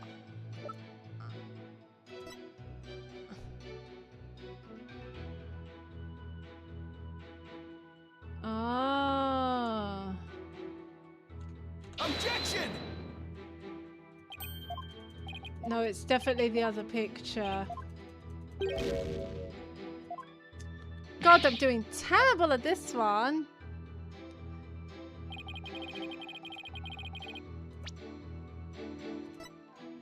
He won't be able to... Oh, because it says the entrance was shut during the rite. Objection!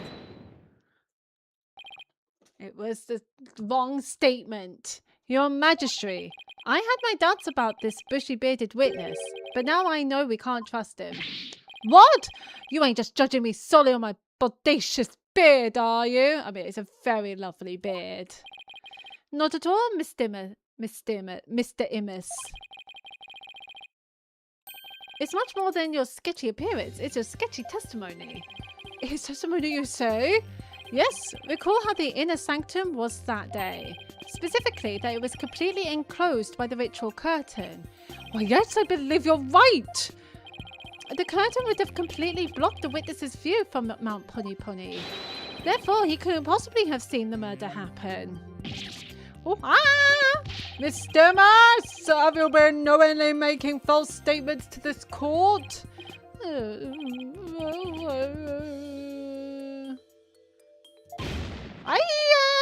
You got me! The witness will lower his voice. I didn't actually see the accused herself. He didn't actually see the accused herself? What's that supposed to mean? Let me set the record straight, I beg ya.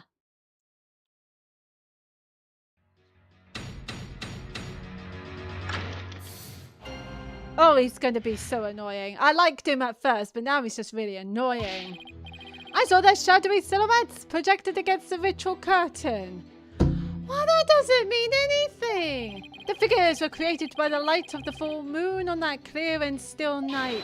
She was just a shadow, but I could tell it was the accused of reverse gripping that dagger. Let's check the newspaper again.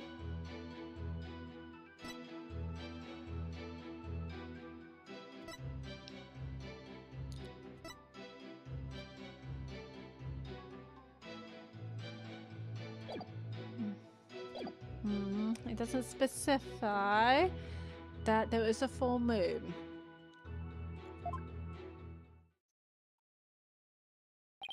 Shadows, that's what you saw? That's right. I could see what was going on by the shadows projected onto the ritual curtain. In the future, Mr. Immers, I would rather you offer up accurate testimony from the start. We don't even know if this one was accurate, to be honest with you. Forgive me, my main man, Mr. Magistrate. Chalk it up to my fuzzy memory. Though he saw but shadows, it is still valuable testimony. You have to be kidding me. Oh, what are we going to do now, Nick? All I can think of is to look for inconsistencies between the actual right and what Mr. Immers says he saw. Now then, the defense may cross-examine the witness once more. I don't think this judge likes the witness, and nor does he have any faith in him, and is probably questioning Sadmadi's choices. I think he looks pretty peeved and wants to go back to his wife. Amended. I saw the shadowy silhouettes projected against the ritual curtain. So what you saw was simply shadows? That's right. Those shadow figures on that bright white curtain. They showed through plain as day. I could see everything that happened. But Miss Freya and Abbot Inby were at the top of a mountain late at night. The only light up there was coming from 4 small lanterns. How could the shadows have been projected that clearly onto the curtain? No wonder people harp on you lawyers. You're always so damn skeptical. Oh my god, it's like it's our jobs. The lanterns weren't the only sources of light, you know.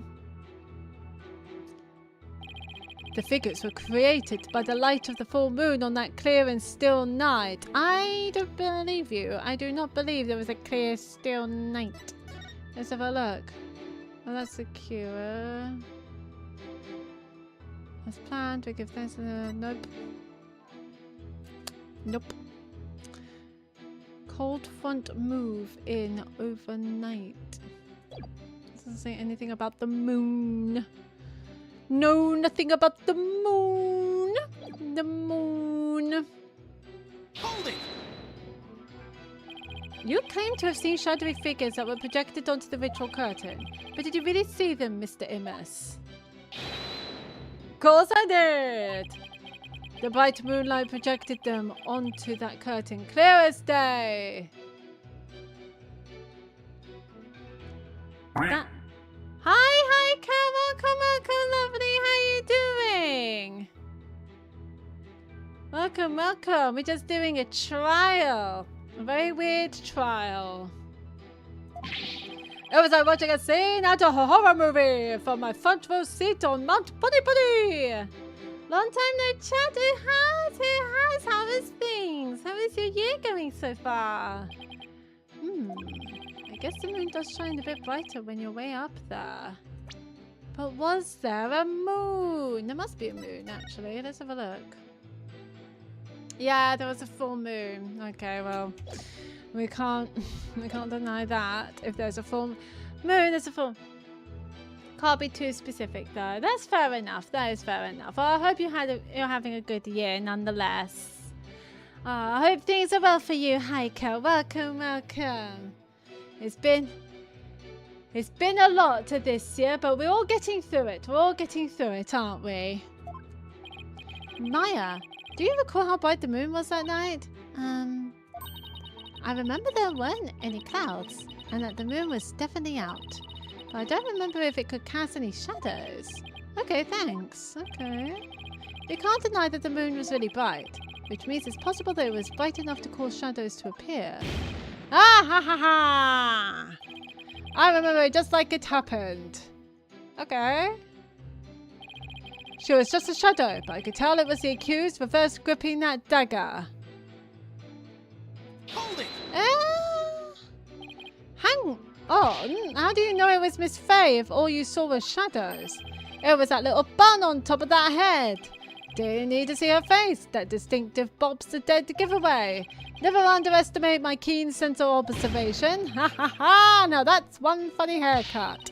So nice to make fun of a girl's hairstyle. I like my hair this way.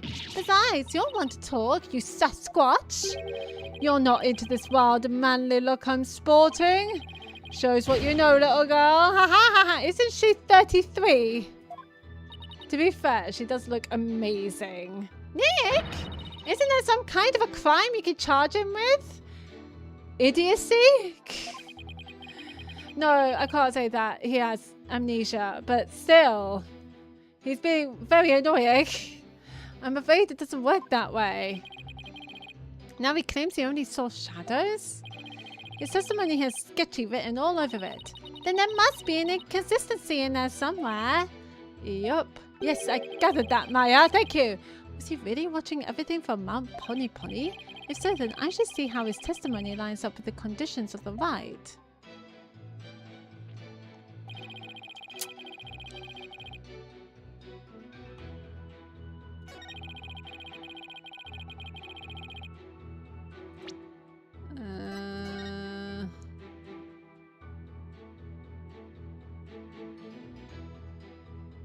Then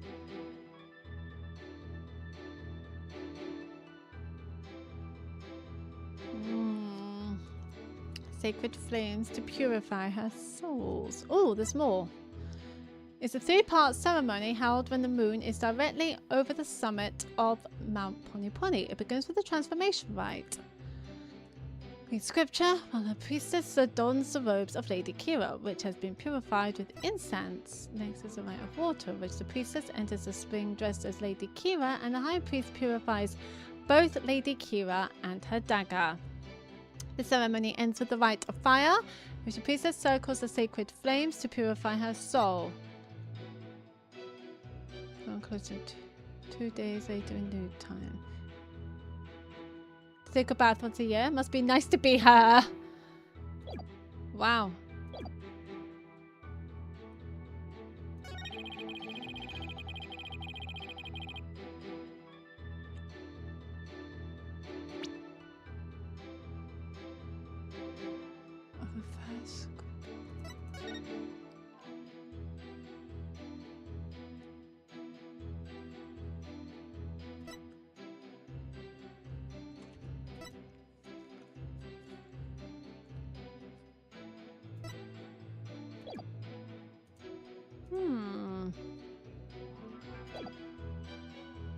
Maybe I'm not seeing anything.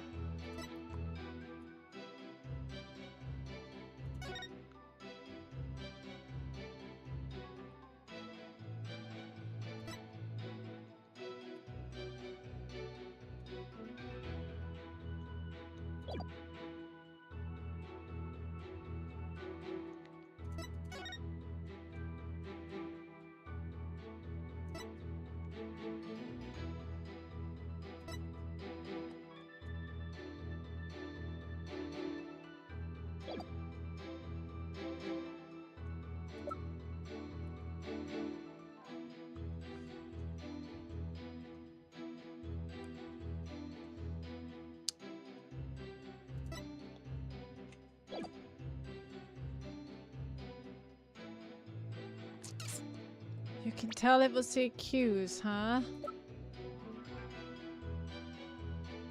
Maybe it's that.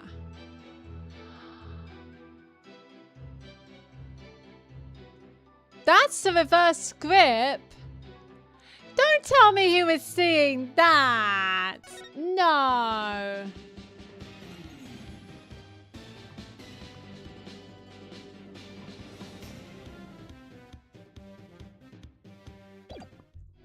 It's a beast.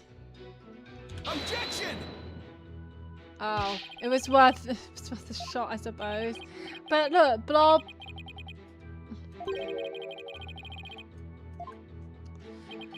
blob on the head, reverse grip on the dagger. It was... Okay, well, never mind.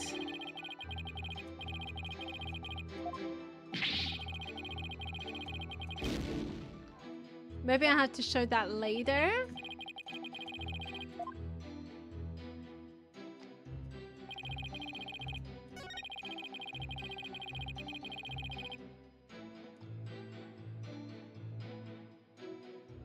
Oh wait, I have to think of the prayers of the ritual.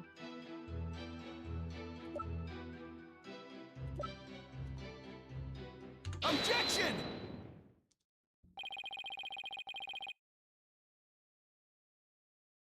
You saw silhouettes projected by the moonlight?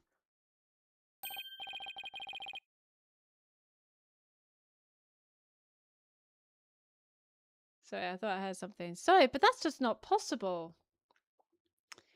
No. What do you mean? How is it not possible that it was totally possible? That's impossible! I think I'm going to need a logically translation on that. Lol. Let's take a look at this rites guide, shall we, Mr. Imus? The rite is held when the moon is directly over the summit of Mount Punipuni. Sorry, I'll be right back.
Sorry about that. I was hearing bumps and I want to check if everything is okay. There was eclipse happening tonight, and maybe there's some excitement happening.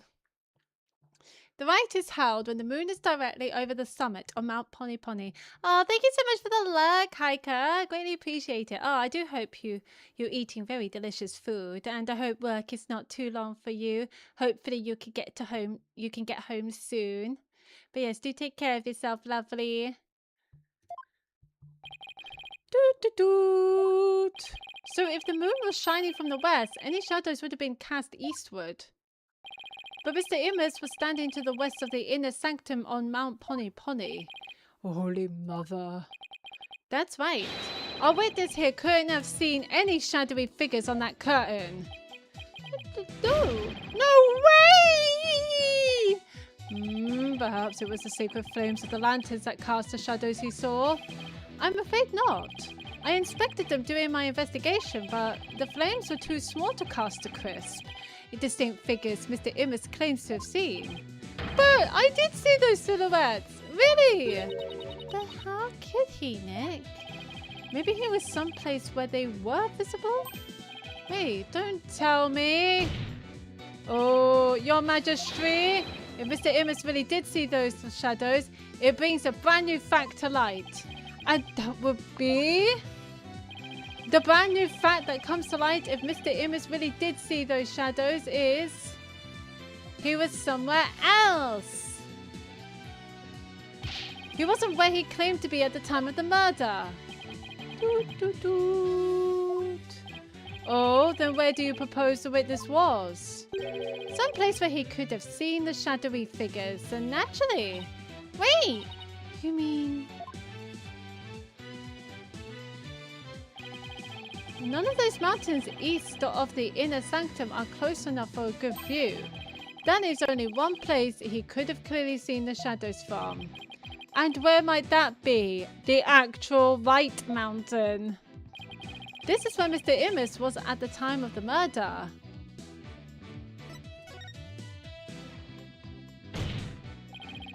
Mr. Imus was at the inner sanctum, just outside the curtain on the east side. That's the only place from which he could have seen the shadowy figures.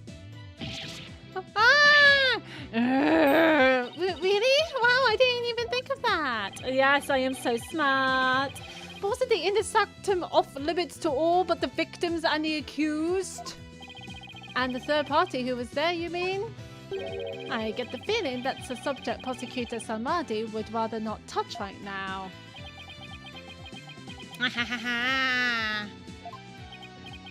Oh, you mean... That's right. This witness was at the scene of the crime, which means that he is the mysterious third party we saw during the divination seance. He could be the one who dressed as Lady Kira and killed the High Priest. No, I think he's a moron, but I don't think he's a murderer. What? Objection. No one but the two participants were allowed anywhere near the inner sanctum, and the only way up there are the stairs that start down at the Plaza of Devotion. So tell me, how do you propose the witness entered that sacred space? How do you reckon... Oh. But at first we thought he was on Mount Pony Pony. How did he get up there as well? The sanctum has sheer cliffs on three sides and a steep, towering rock face on the other. No one could have made it there by climbing the faces of those cliffs. His Majesty speaks true. To say Mr. Immers was at such an inaccessible location is but a bit to tarnish his credibility. Is that not right? Right! I wasn't at the inner sanctum. No sir, no how. At least I'm pretty sure I wasn't. Oh, fuck's sake, you stupid asshole.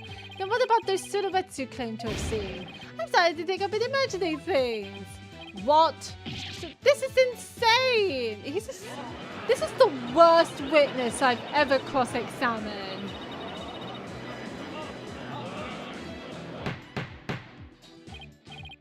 And we have cross-examined some pretty nasty witnesses.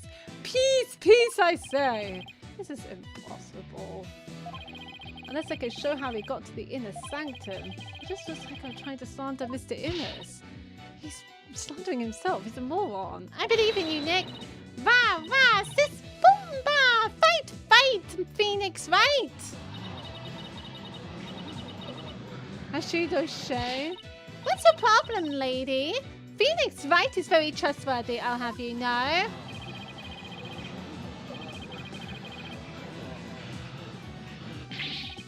Please, Maya, you're only making it worse. I appreciate the vote of confidence. It's probably best to keep it to yourself for now. I would advise the defense to think carefully before making any more sudden outbursts. Yes, Your Majesty. If I wasn't the bad guy before, I definitely am now. Now, Mr. Immers, I would like you to think back carefully before you testify next about where you were that night.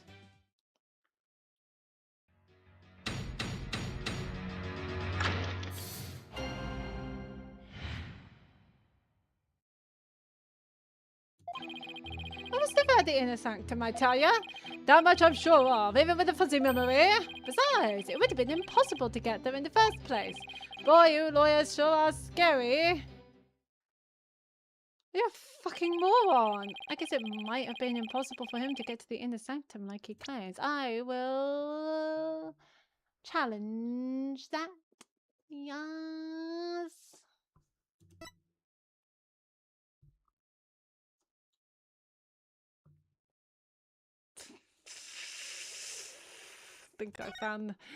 I think we found what happened. They're just some random sewn up flags. Now, will you desist in trying to frame this innocent witness?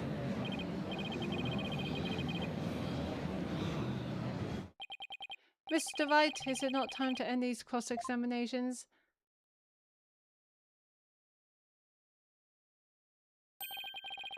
A moment of desperation leads to 100 million years of torment. It means that for each moment a sinner spends struggling to deny their sins, 100 million years of torment are added to their time in hell. That's a lot of years!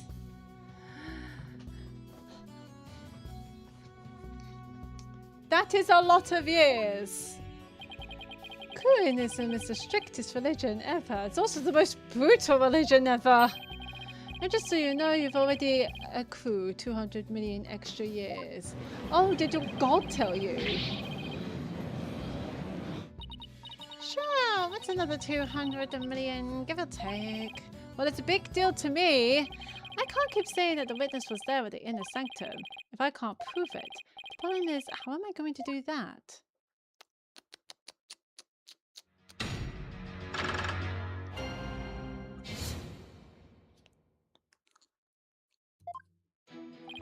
I was never at the inner sanctum, I tell ya.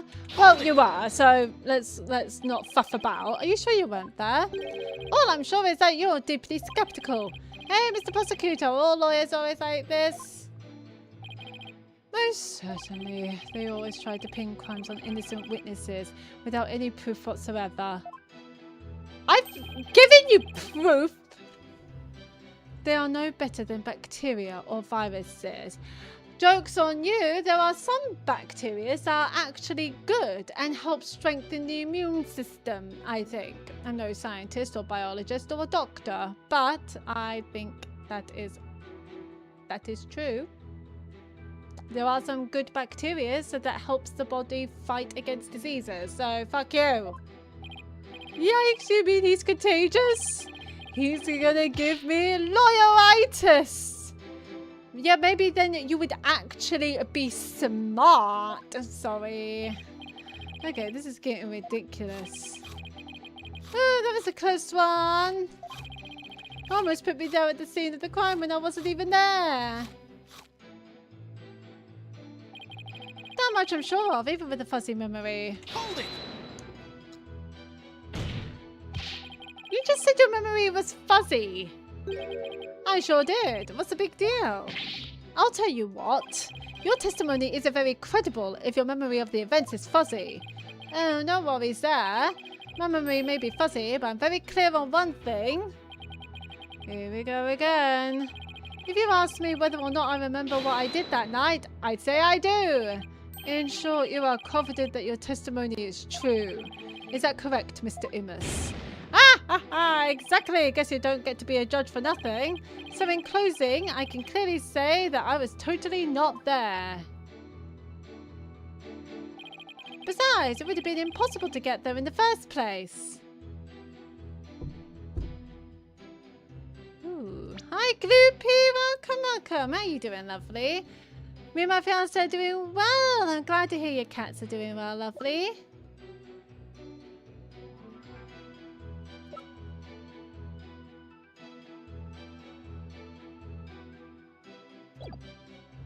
Hold it!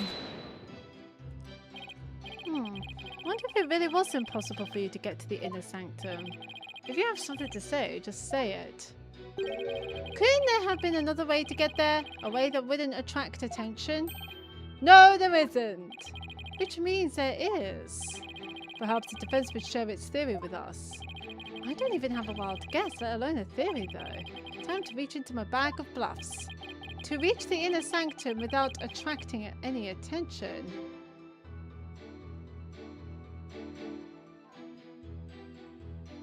Not from the plaza. You fell from the sky. Maybe you fell from the sky? The lawyer thinks he's a comedian now. I was wondering what crazy theory you would propose next. Well, defense, let's hear it. Mr. Imus could have parachuted down. We already know the weather was clear and there was no wind to speak of. Perfect weather for skydiving, I'd say. But that could be possible. Now that you have been backed into a corner, your delusions grow even more delusional. The inner sanctum is on a tiny ledge upon a sheer cliff over 2,000 meters tall. One misstep and a skydiver would soon find themselves in the Twilight Realm. That's the prison! Is he from the prison? Yeah, I don't care how still the wind was. Even I couldn't have made that jump. Wait, what's this building on top of the sacred mountain? That is Royal Penitentiary number 4. Alright, Princess Rafa mentioned there was a prison up there. How do you get your prisoners up there anyway? By helicopter, but only with authorization from the Minister of Justice. He is the only one who can approve flights that pass over the inner sanctum. Okay. Might I also add defense that no parachute or any other equipment necessary for skydiving have been found. Are you saying I flew down there by flapping my arms? I may be an incredible dude, but even I'm not capable of that. Well, please add that statement to your testimony, Mr. Immus. It's not like I can fly through the air either. Hold it! You wouldn't need to flap your arms if you had some gear. As I have already stated, nothing of the sort was found in or around the scene of the crime. Ah ha ha ha! I'd sure like to see some of that so-called gear you're talking about. I know, but was there really nothing like that at the inner sanctum? What if there was something that could have been used as a parachute? I should give the evidence another look. You continue to claim that the witness was at the inner sanctum.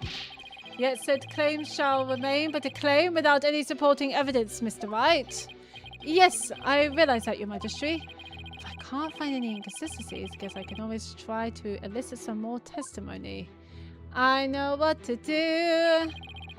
Boy, you lawyers sure are scary. I'm so scary. Now hold on, lawyers aren't scary. But you're saying I was at the inner sanctum when I wasn't. Anyone who tried to frame an innocent man like that is scary in my book. Well, even if you were in prison?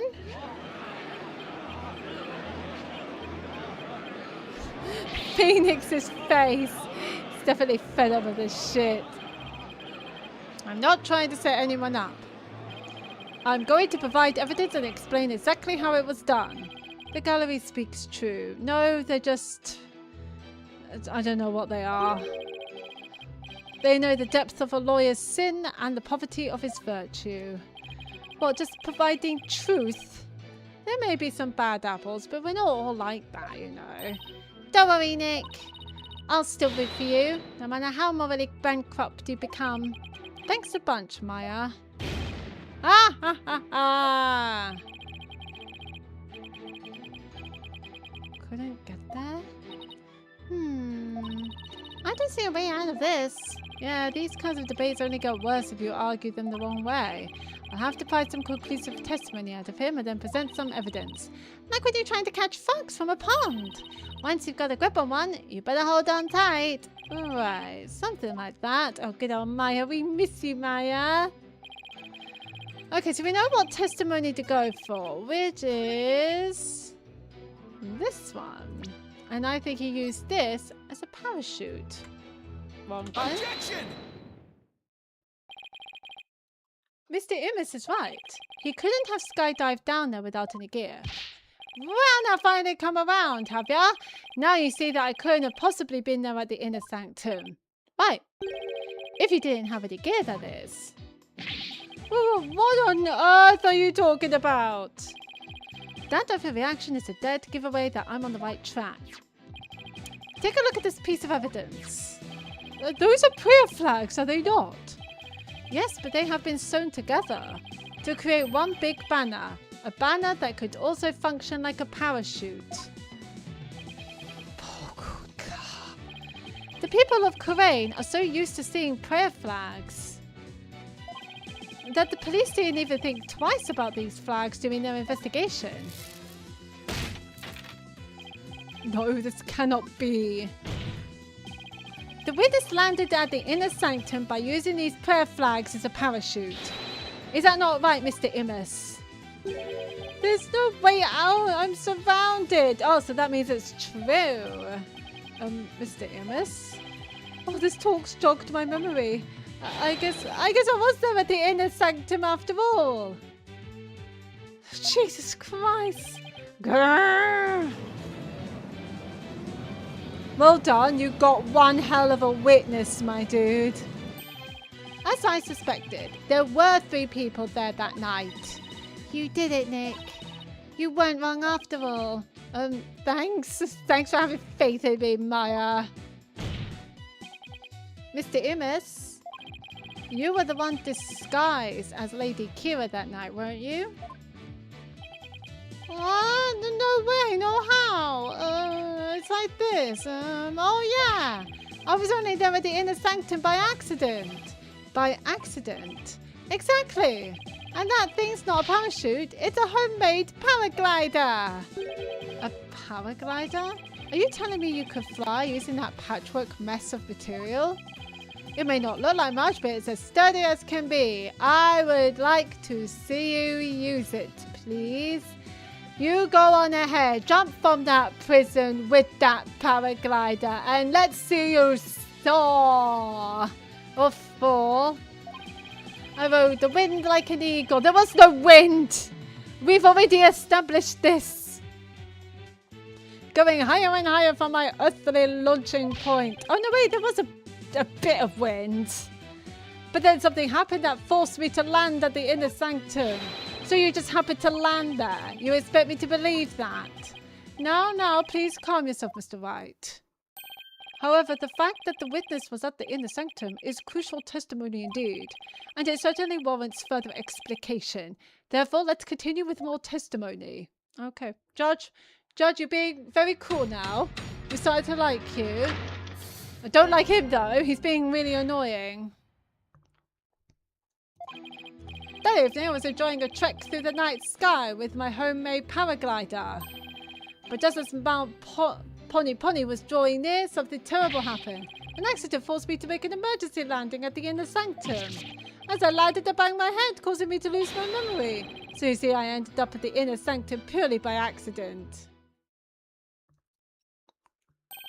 Mr. Imus, you failed to mention any of this during my pre-trial questioning. Can't be helped, I mean, I'm just remembering it now. Continue such slipshod testimony, and you will be cast into the hell of hangnails, where you shall have hangnails grown and ripped up for 800 million years. Ah, that is horrendous. How many hells are there? This is a lot. Oh, I think I'll pass on that. I don't think I have a choice. Looks like that court prosecutor Samadhi's off guard. This is my chance to rip his case to shreds. Like that paraglider.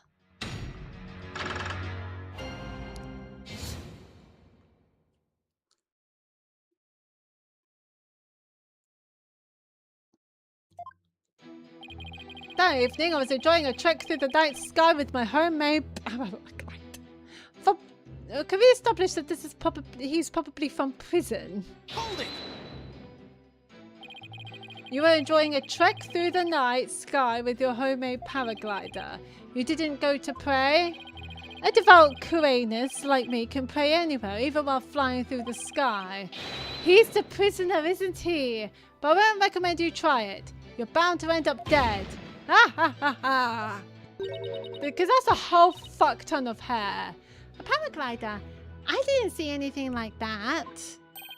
That's because of the ritual curtain. It blocked your view. Like, it didn't block above it. You can still see up the sky. You should have seen me majestically soaring between the mountains. Really? What do you think, Nick? Don't ask me. I wasn't there. I was really enjoying that flight. At first, anyway. Oh no! What happened next? But just as Mount Pony was drawing near, something terrible happened. What happened? Something terrible happened? Exactly. And when I say terrible, I mean terrible! What? Was there something unexpected near Mount Pony? What was it again? Wait, you don't remember? Let's just say it was terrible. It was fucking horrible. It was terrible, I tell you. Terrible. It scarred me for life, but I don't remember. An accident forced me to make an emergency landing at the inner sanctum. Hold it! You're not going to tell me what that accident is, are you? What exactly was this accident you had? Good question. Now, what was it again? Wind? Oh, yeah. It was the wind! But not just any wind, but a sudden gale force wind made me lose control. Let's take a look at the weather.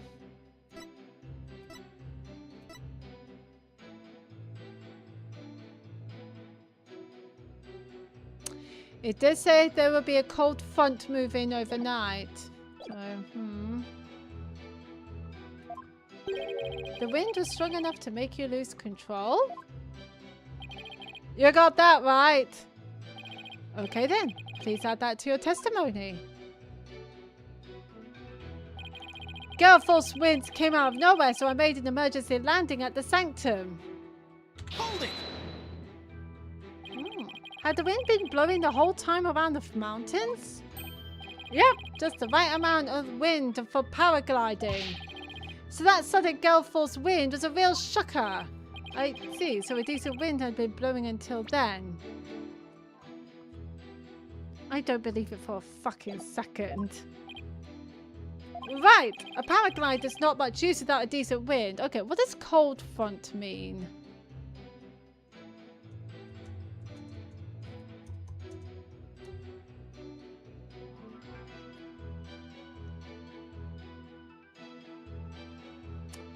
Cold front is the leading edge of cooler, denser air mass replacing a warmer air mass. It typically brings a rapid drop in temperature, shifting and gusty winds, rising air pressure, and often clouds, heavy rain and thunderstorms.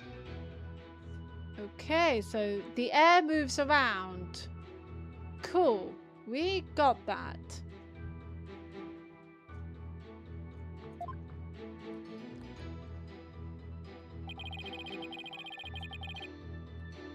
As I landed, I banged my head, causing me to lose my memory. Where in the inner sanctum did you land? That's easy, where the paraglider ended up. So the east. I guess that makes sense. So outside the ritual curtain on the side where the moonlight shadows were cast. But right as I landed, I hit my head on a rock. I lost both my consciousness and my memory. Was there a rock? There was a rock, I think. Something seriously wrong with this guy, don't you think? Why does that woman on the left look like she has a black eye?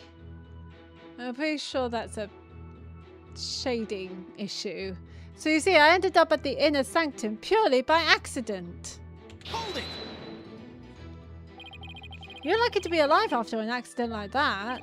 Yeah, I'm just a lucky kind of guy. It's times like these that separate the men from the boys.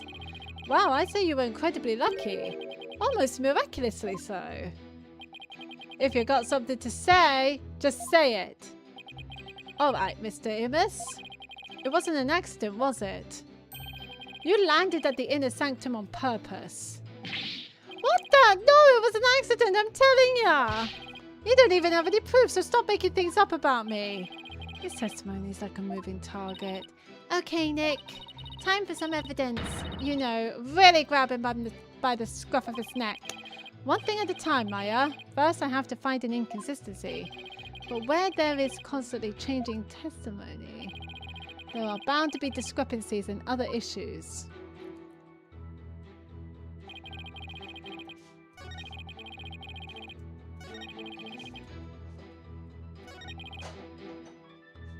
So it must be this one.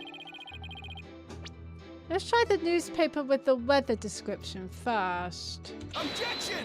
Yeah?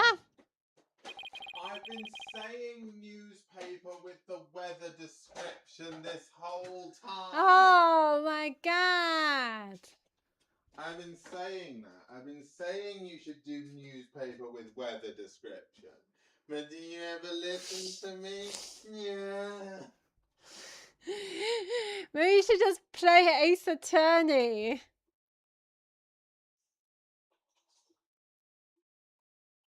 We have a saying in my country, Mr. Imus. From one lie sprouts another. Huh? My toxic trait is that I think that I could pass the bar exam without having gone to law school. You think? It's all just like logic puzzles and just not getting tripped up by wording. I see. It sounds really easy, actually. I've done some questions, like when people have read some questions on TikTok. And I'm like, I reckon I could have done this. I reckon I could have been a lawyer. I think you would make a great lawyer. I think I'd make a terrible lawyer, but thank you. No, I would make a terrible lawyer. Although, if I would have been interested in science, I would love to do forensic science.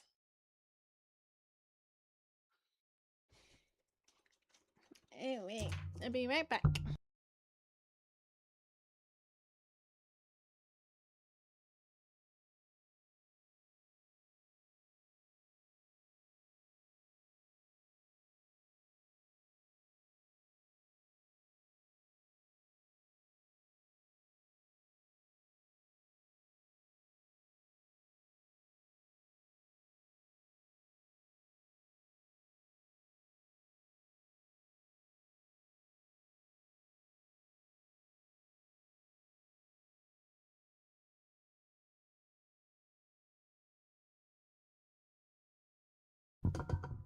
Oh, what's that supposed to mean?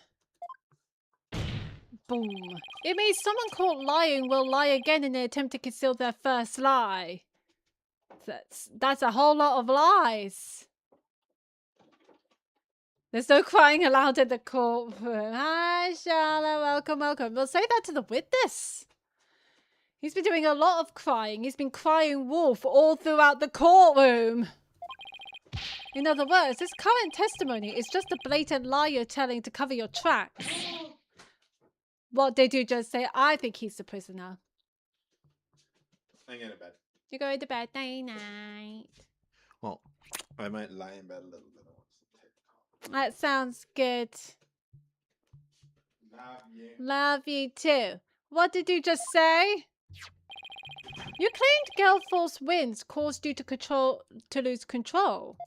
Yes. But this newspaper has a weather report for the day of the murder.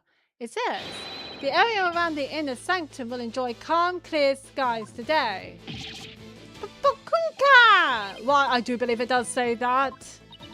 From one lie spouts another. That makes sense, but is it really a saying back home? I've never heard of it. Yeah, I kind of made that one up. I mean, it's true though. For real? For real? Your Majesty, the witness's testimony contains another flaw. One that's even more fatal to its cause. More fatal, you say? The defense will explain himself at once. Mr. Imus claims he was flying up around the inner sanctum with his paraglider. But it would have been impossible to get all the way up there without any wind. Why, yes, I believe you're right. But we know the witness was at the inner sanctum, so... Mr. Imus, how did you get there and from where? From prison. He's the prisoner. Without any wind, he couldn't have flown up there from the bottom of the mountain.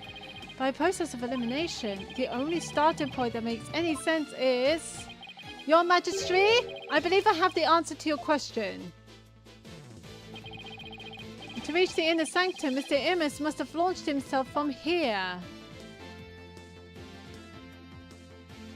Here! From prison! Wah! Are you insane? That's where he came from? If he couldn't have come from below, the only other option is from above. So you see... The stupid fucking names! Anonymous! Came down from Royal Penitentiary at number 4. That's prison. From there, he could have easily reached the inner sanctum by parachute. And that means he might have also killed the high priest. What? Mr. Imus, were you the third party at the inner sanctum? And the one behind the warning to halt the right that the victim received? Was it you we saw in his final memory? Are you the rebel hunter, Lady Kira? Ah! Why is he keep doing this?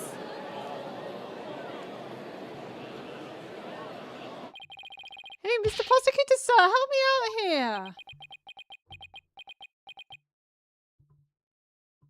Yeah, Mr. Prosecutor. Help him out. What are you going to say?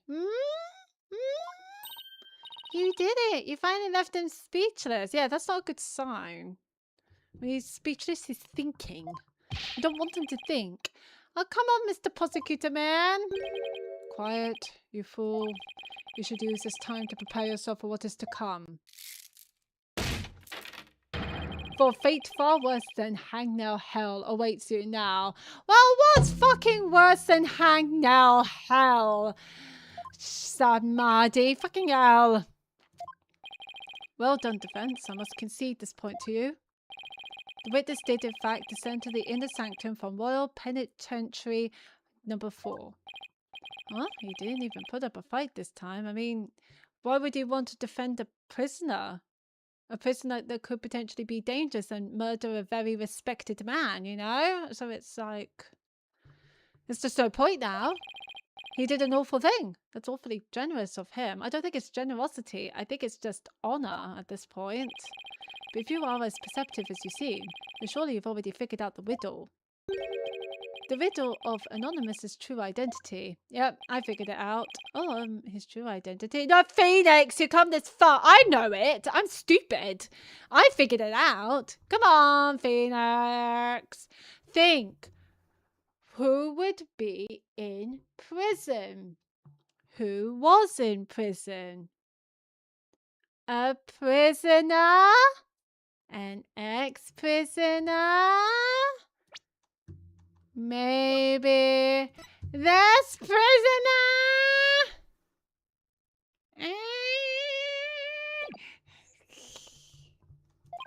Come on, Phoenix. Not sure I know quite yet, but I guess I'll have to answer with something. It would seem I am the only one still in the dark here. Would the defense care to enlighten me? Who is this man we've been calling Anonymous? The witness' true identity is... Yishmin. Is this really him? Only now do you realize the truth. Well, please do share with us your belated insight. What's wrong, Nick? Why are you holding back? Because this isn't going to be very helpful to our case. Really? Are you sure? Unfortunately, I've got no other choice. That scruffy beard and shaggy mane completely threw me off. But it's all becoming clear now. The nighttime base jump from the mountaintop prison, the precision landing at the inner sanctum using only a homemade parachute.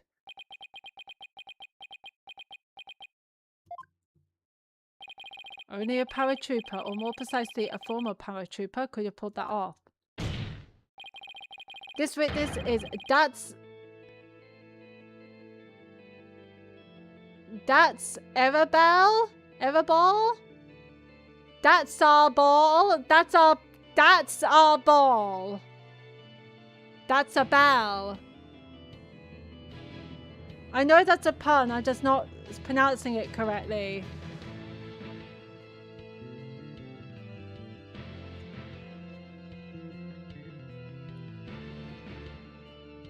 Not Geronimo. That's Arabal. That's Arabal? Prison escapee and key member of Dirk's rebel group. What?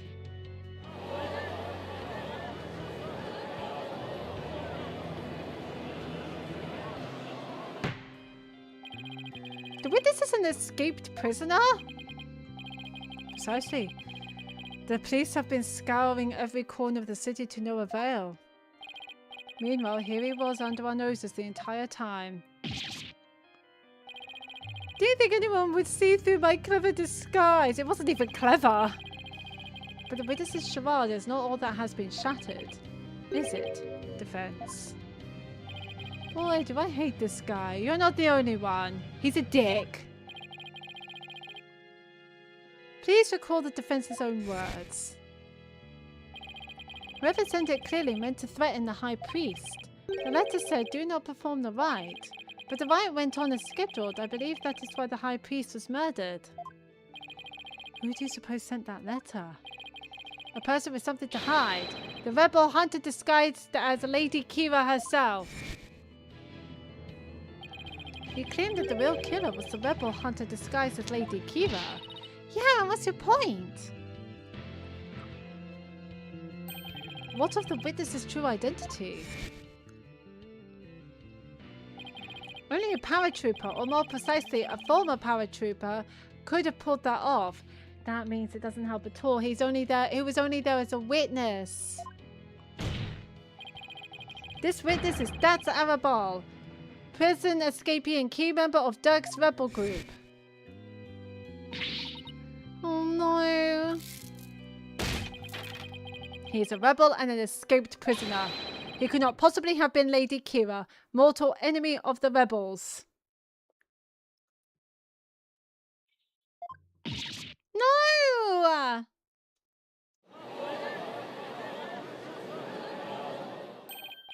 Now, perhaps a witness will enlighten us to the truth. After all, he has yet to refute any of this. Ooh-ha! You got me! I'm the razor-sharp fangs of the defiant dragons!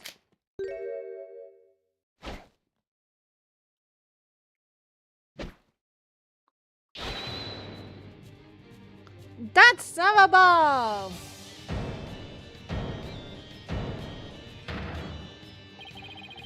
When did you get your memory back? Oh, around the time you guys were talking about there being no wind. But you're gonna give me credit for making up all that testimony off the top of my head. I'm pretty sure that's illegal, but whatever. Are you prepared to tell us the truth now? Wait, it's true I parachuted down to the inner sanctum. It was a rebel hunter as Lady Kira as the rebel hunter. I mean, that could still hold true. Don't forget the high priest was also a rebel hunter. Was also a rebel.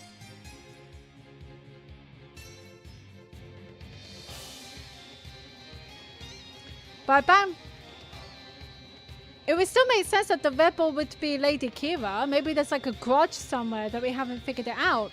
But I banged my head on impact and ended up unconscious outside the ritual curtain. Oh. In short, all my eyewitness testimony was a big fat lie. But that's nothing to... Big fat lie? Oh, and by the way, long time no see, Uti. Uti? Wait, they know each other? Your Majesty.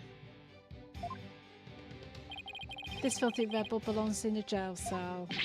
Oh yes, of course. Bailiff sees him at once. Seems you really have forgotten the will of the dragon, huh, Uti? He's a rebel, but I haven't, and no dogs of the Garen regime are gonna lay a finger on me. Alley-oop. Wait, can we get back to what we just heard? Are you a rebel? Deploy all available resources. I want all units placed on high alert. Well, bye.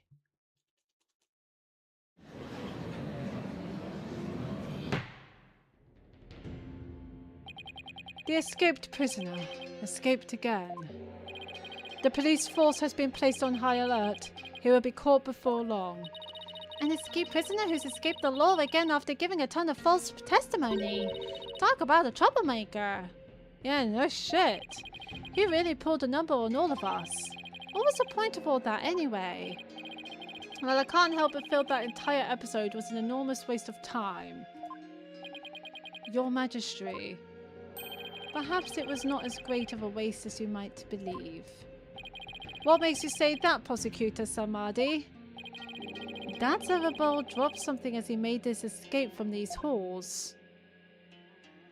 That scrap of paper looks awfully familiar.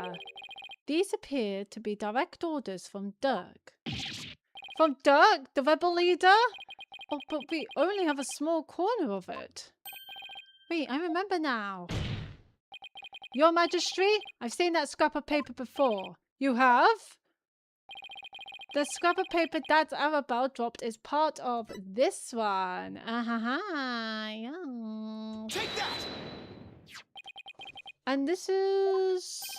I found it at the scene of the crime. It appears to be a copy of the order that Mr. Arabal dropped. If we put the two together, we should be able to read what the order says. Nice. Oh my, what does it say, Mr. White? But we can't read it! I can't read Kuinese. Prosecutor Samadhi, if you please. The ignorant lawyer has not bothered to learn our language. Very well, then.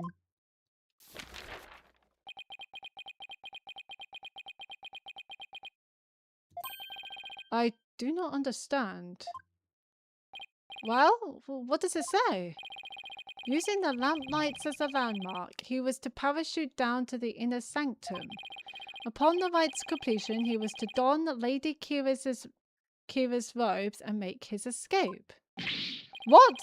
That is how he was to escape from prison? So if I were to assume that Mr. Arabelle was the one who killed the high priest, then maybe it was because Abbott and me tried to thwart his escape plan? Oh, foul lawyer. I'm afraid that is simply ludicrous. Huh? But I didn't say anything. Did he just read my mind? I know how your putrid mind works. Unfortunately for you, however, now that the rebels' escape plan has been revealed, it is clear that Arabelle is not the high priestess killer. How can you be so sure? No, this is getting interesting. We need to hear what he says. If only you would use that putrid brain of yours every once in a while. Oh, just shut up and just get to the point. Why do they like to stall? Just say what you think. That Arabelle's plan could not have worked without the help of a certain individual. What do you mean? There's somebody else. I am speaking of Abbot Imni, of course. Had that Arabelle simply donned Lady Kira's robes and made his escape alone, he would have been far too conspicuous. But were he by the high priest's side, the faithful citizens praying in the plaza would have had no cause to suspect anything. It is therefore unthinkable that Arabelle was the high priest's killer. I think the high priestess wife has something to do with what's going on. So then you're saying the high priest is a... Oh, I cannot bear to say it. I am afraid it is so. He numbered among the rebels who threaten our kingdom. How could this be?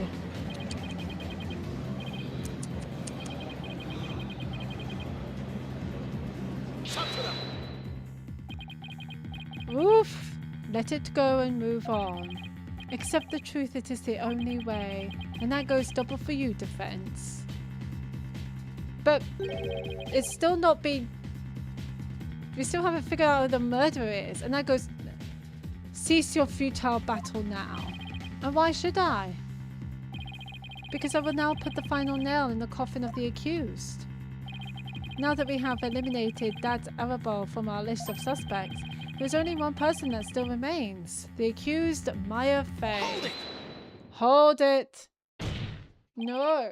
Hold it right there. Aren't you forgetting something important? Mm-hmm. Something important?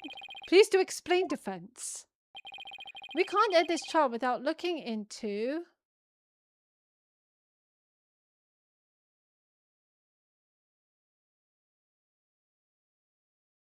the arrow? Not the murder weapon.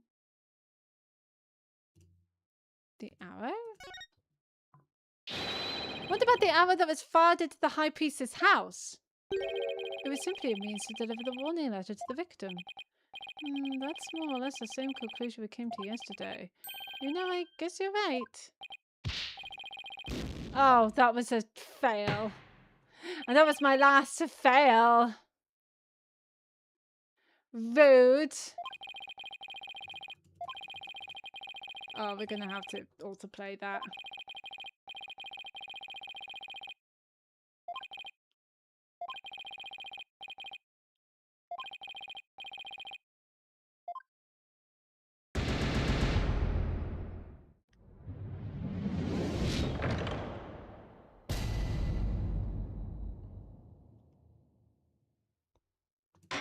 But we haven't talked about the arrow.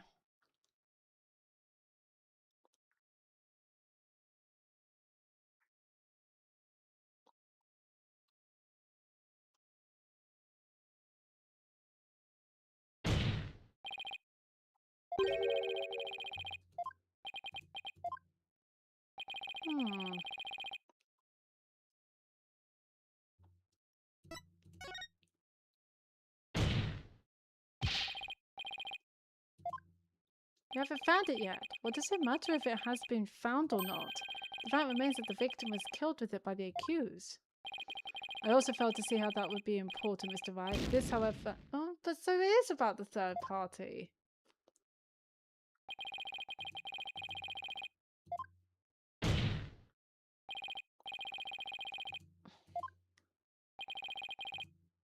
I thought the third party was about the rebel. I'm talking about the true identity of the Lady Kira we saw in the seance vision. If that wasn't Dad's rebel, then who was it?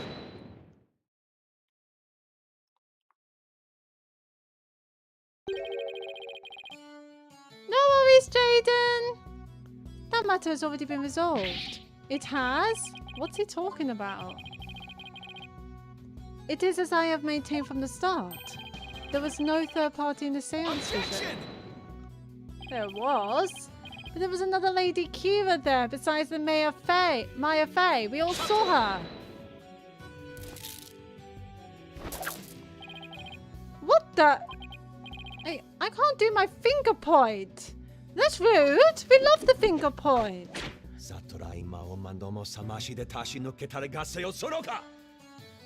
Yeah, that's annoying.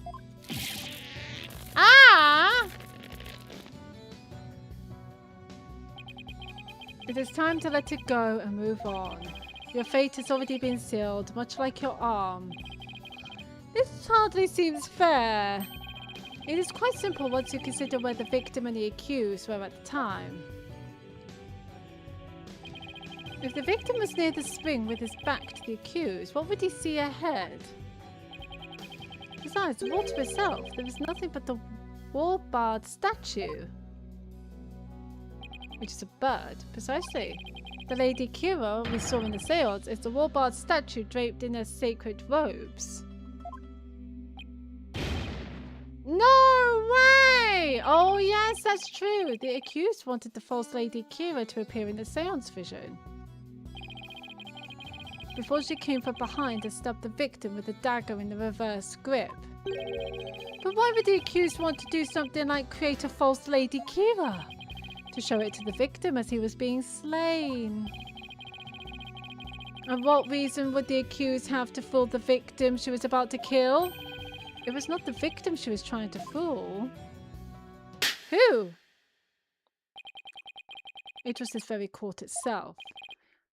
Now, with all due respect for Maya, I don't think she would be smart enough to do that. Come again. Suspicion would not fall on the accused if it looked as if another Lady Kira was there. And the defense was foolish enough to fall for it and claim it was a third party in disguise. Oh, are you saying... I am. It was all a cleverly wicked scheme perpetuated by the accused. Again, with all due respect for Maya, I don't think she'll be smart enough to do that. A scheme in which she sought to use the seance vision to mislead us.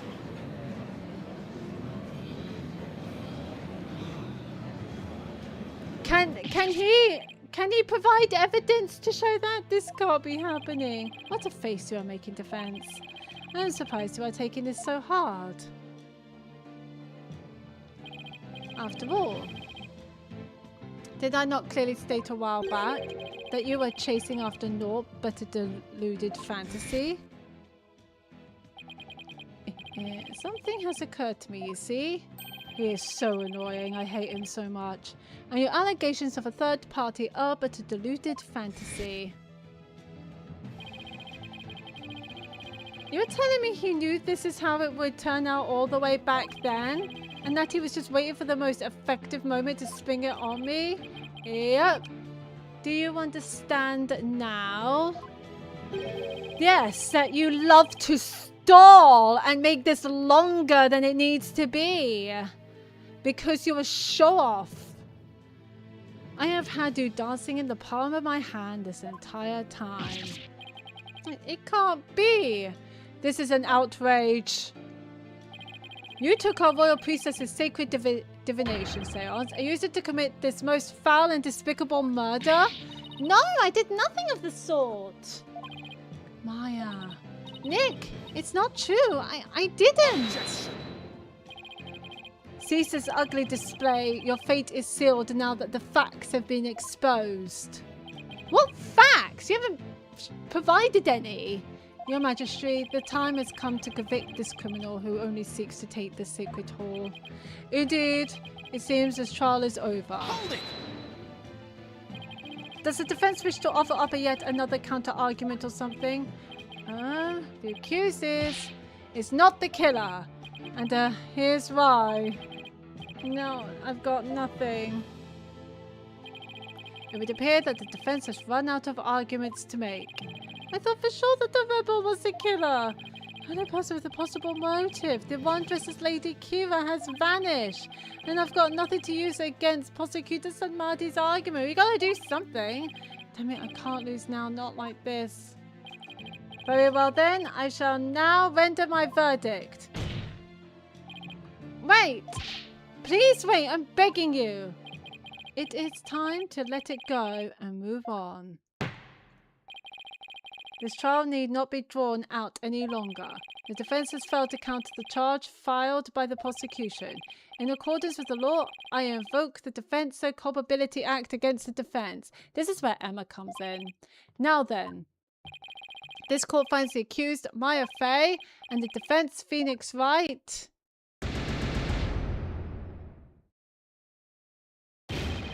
What?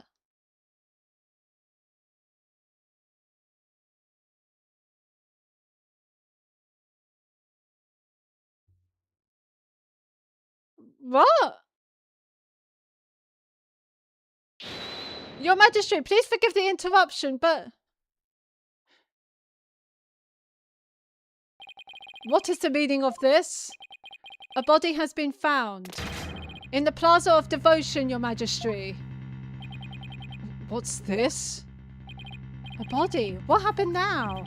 And we found this sticking out of the victim. What? Why, that's Lady Kira's warbar dagger.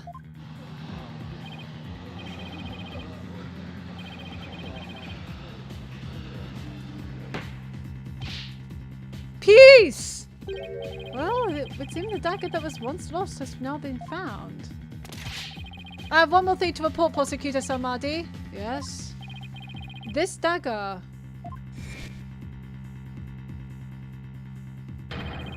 It bears the fingerprints of Maya Fey on it. What? Wait, how? But... Why would Maya's prints be on it? Wait, how is that possible? I cannot believe it yet. It must be true. Is something the matter, Prosecutor Samadi? This trial has run its course and the accused's guilt has been as firmly established. However, it would seem the defense was right about one thing. I was? You claimed that the murder at the Inner Sanctum had been carried out by the rebel hunter masquerading as Lady Kira. I did say something to that effect, but what of it? Prosecutor Samadi, are you suggesting what I think you are? I believe the true identity of the rebel hunter who has been masquerading as Lady Kira is none other than the accused, Miss Maya Fey. But she was... What? Me? What?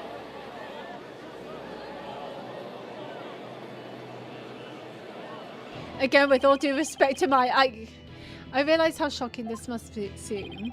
Looking back, however, I now realise there was much that pointed to this fact.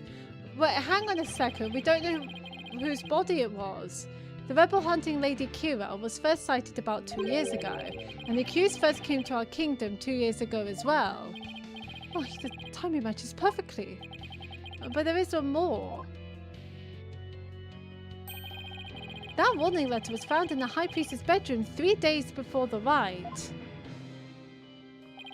Despite his house being locked up tight that night. How does that prove anything? It is difficult to believe the intruder could have found a way to enter such a secure house. However, the accused was known to come and go freely there. Mainly to prepare for the purification rite.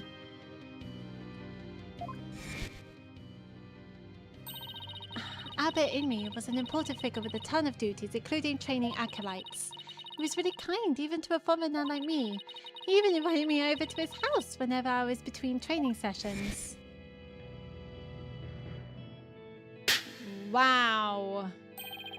The accused could have easily left the house unlocked for herself without anyone noticing. No! Oh, that's not good. Are we not going to look into his wife? If we assume that the accused was Lady Kira, that more than establishes her motive for killing the High Priest. Yes, the victim was secretly an insurgent bent on helping that Arable escape after all. Precisely, that made him a target of Lady Kira's wrath. Because do you know who dressed as Lady Kira before Maya?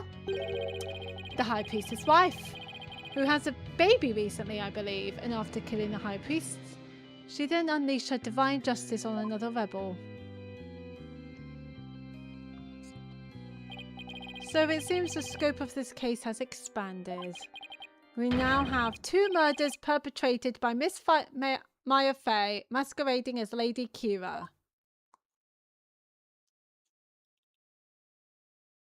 How are we going to counter-argue that? If Miss Fey is indeed a serial killer, it would affect the severity of her punishment. In light of this, I believe the second murder must be investigated before we can proceed. Thank you, Judge. As you wish, Your Majesty. Maya Fey, I hereby charge you with the second murder. May your defiled soul seal the weight of your sins. A new murder charge on top of a guilty verdict. It seems the defense will live to see one more day. Talk about hanging on by a thread. Come tomorrow, a far more terrible punishment awaits you. We still don't know what the second body is. I hereby suspect. Oh, if the second body is a high priestess' wife, oh, my theory would be fucked. I don't know what to do after that. I here suspend these proceedings so that the second murder may be investigated. Until the conclusion of this new investigation, this court is adjourned.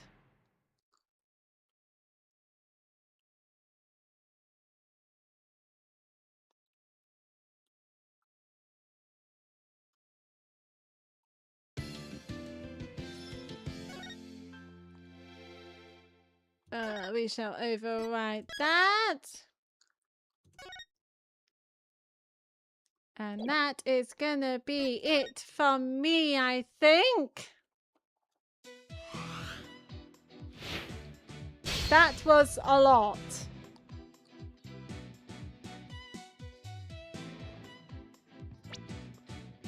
That was a lot. I felt like the second body might be High Priestess' wife, in which case all my theories has gone down the drain.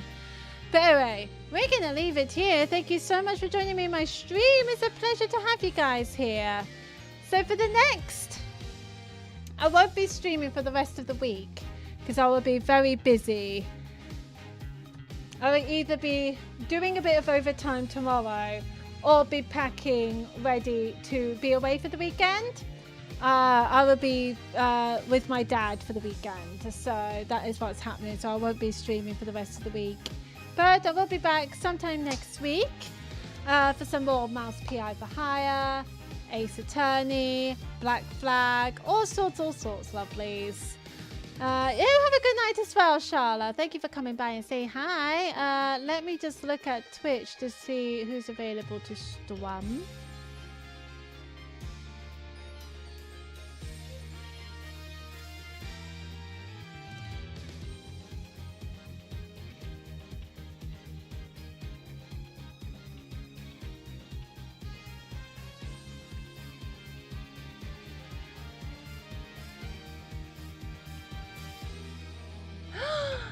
Sweet Veggie and Mai is here!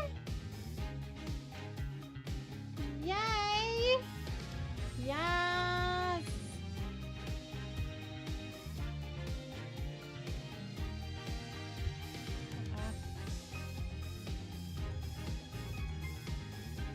everyone, do give Sweet Veggie and Mai a follow and all the love in the world. She's a brilliant streamer. She's on hiatus for a bit because she's been busy, but I'm glad. But I think she's slowly coming back to streaming. So make sure you give her all the love in the world. In which case, lovelies, dude, she's playing Final Fantasy XIV. I think she is a main. Her main game is Final Fantasy XIV. That's like her main game to play, which I do love. So do give her all the love in the world. But yeah, I say that's going to be it for me. Do take care. Have a wonderful rest of your day, and hopefully I shall see you guys sometime next week. Bye bye for now.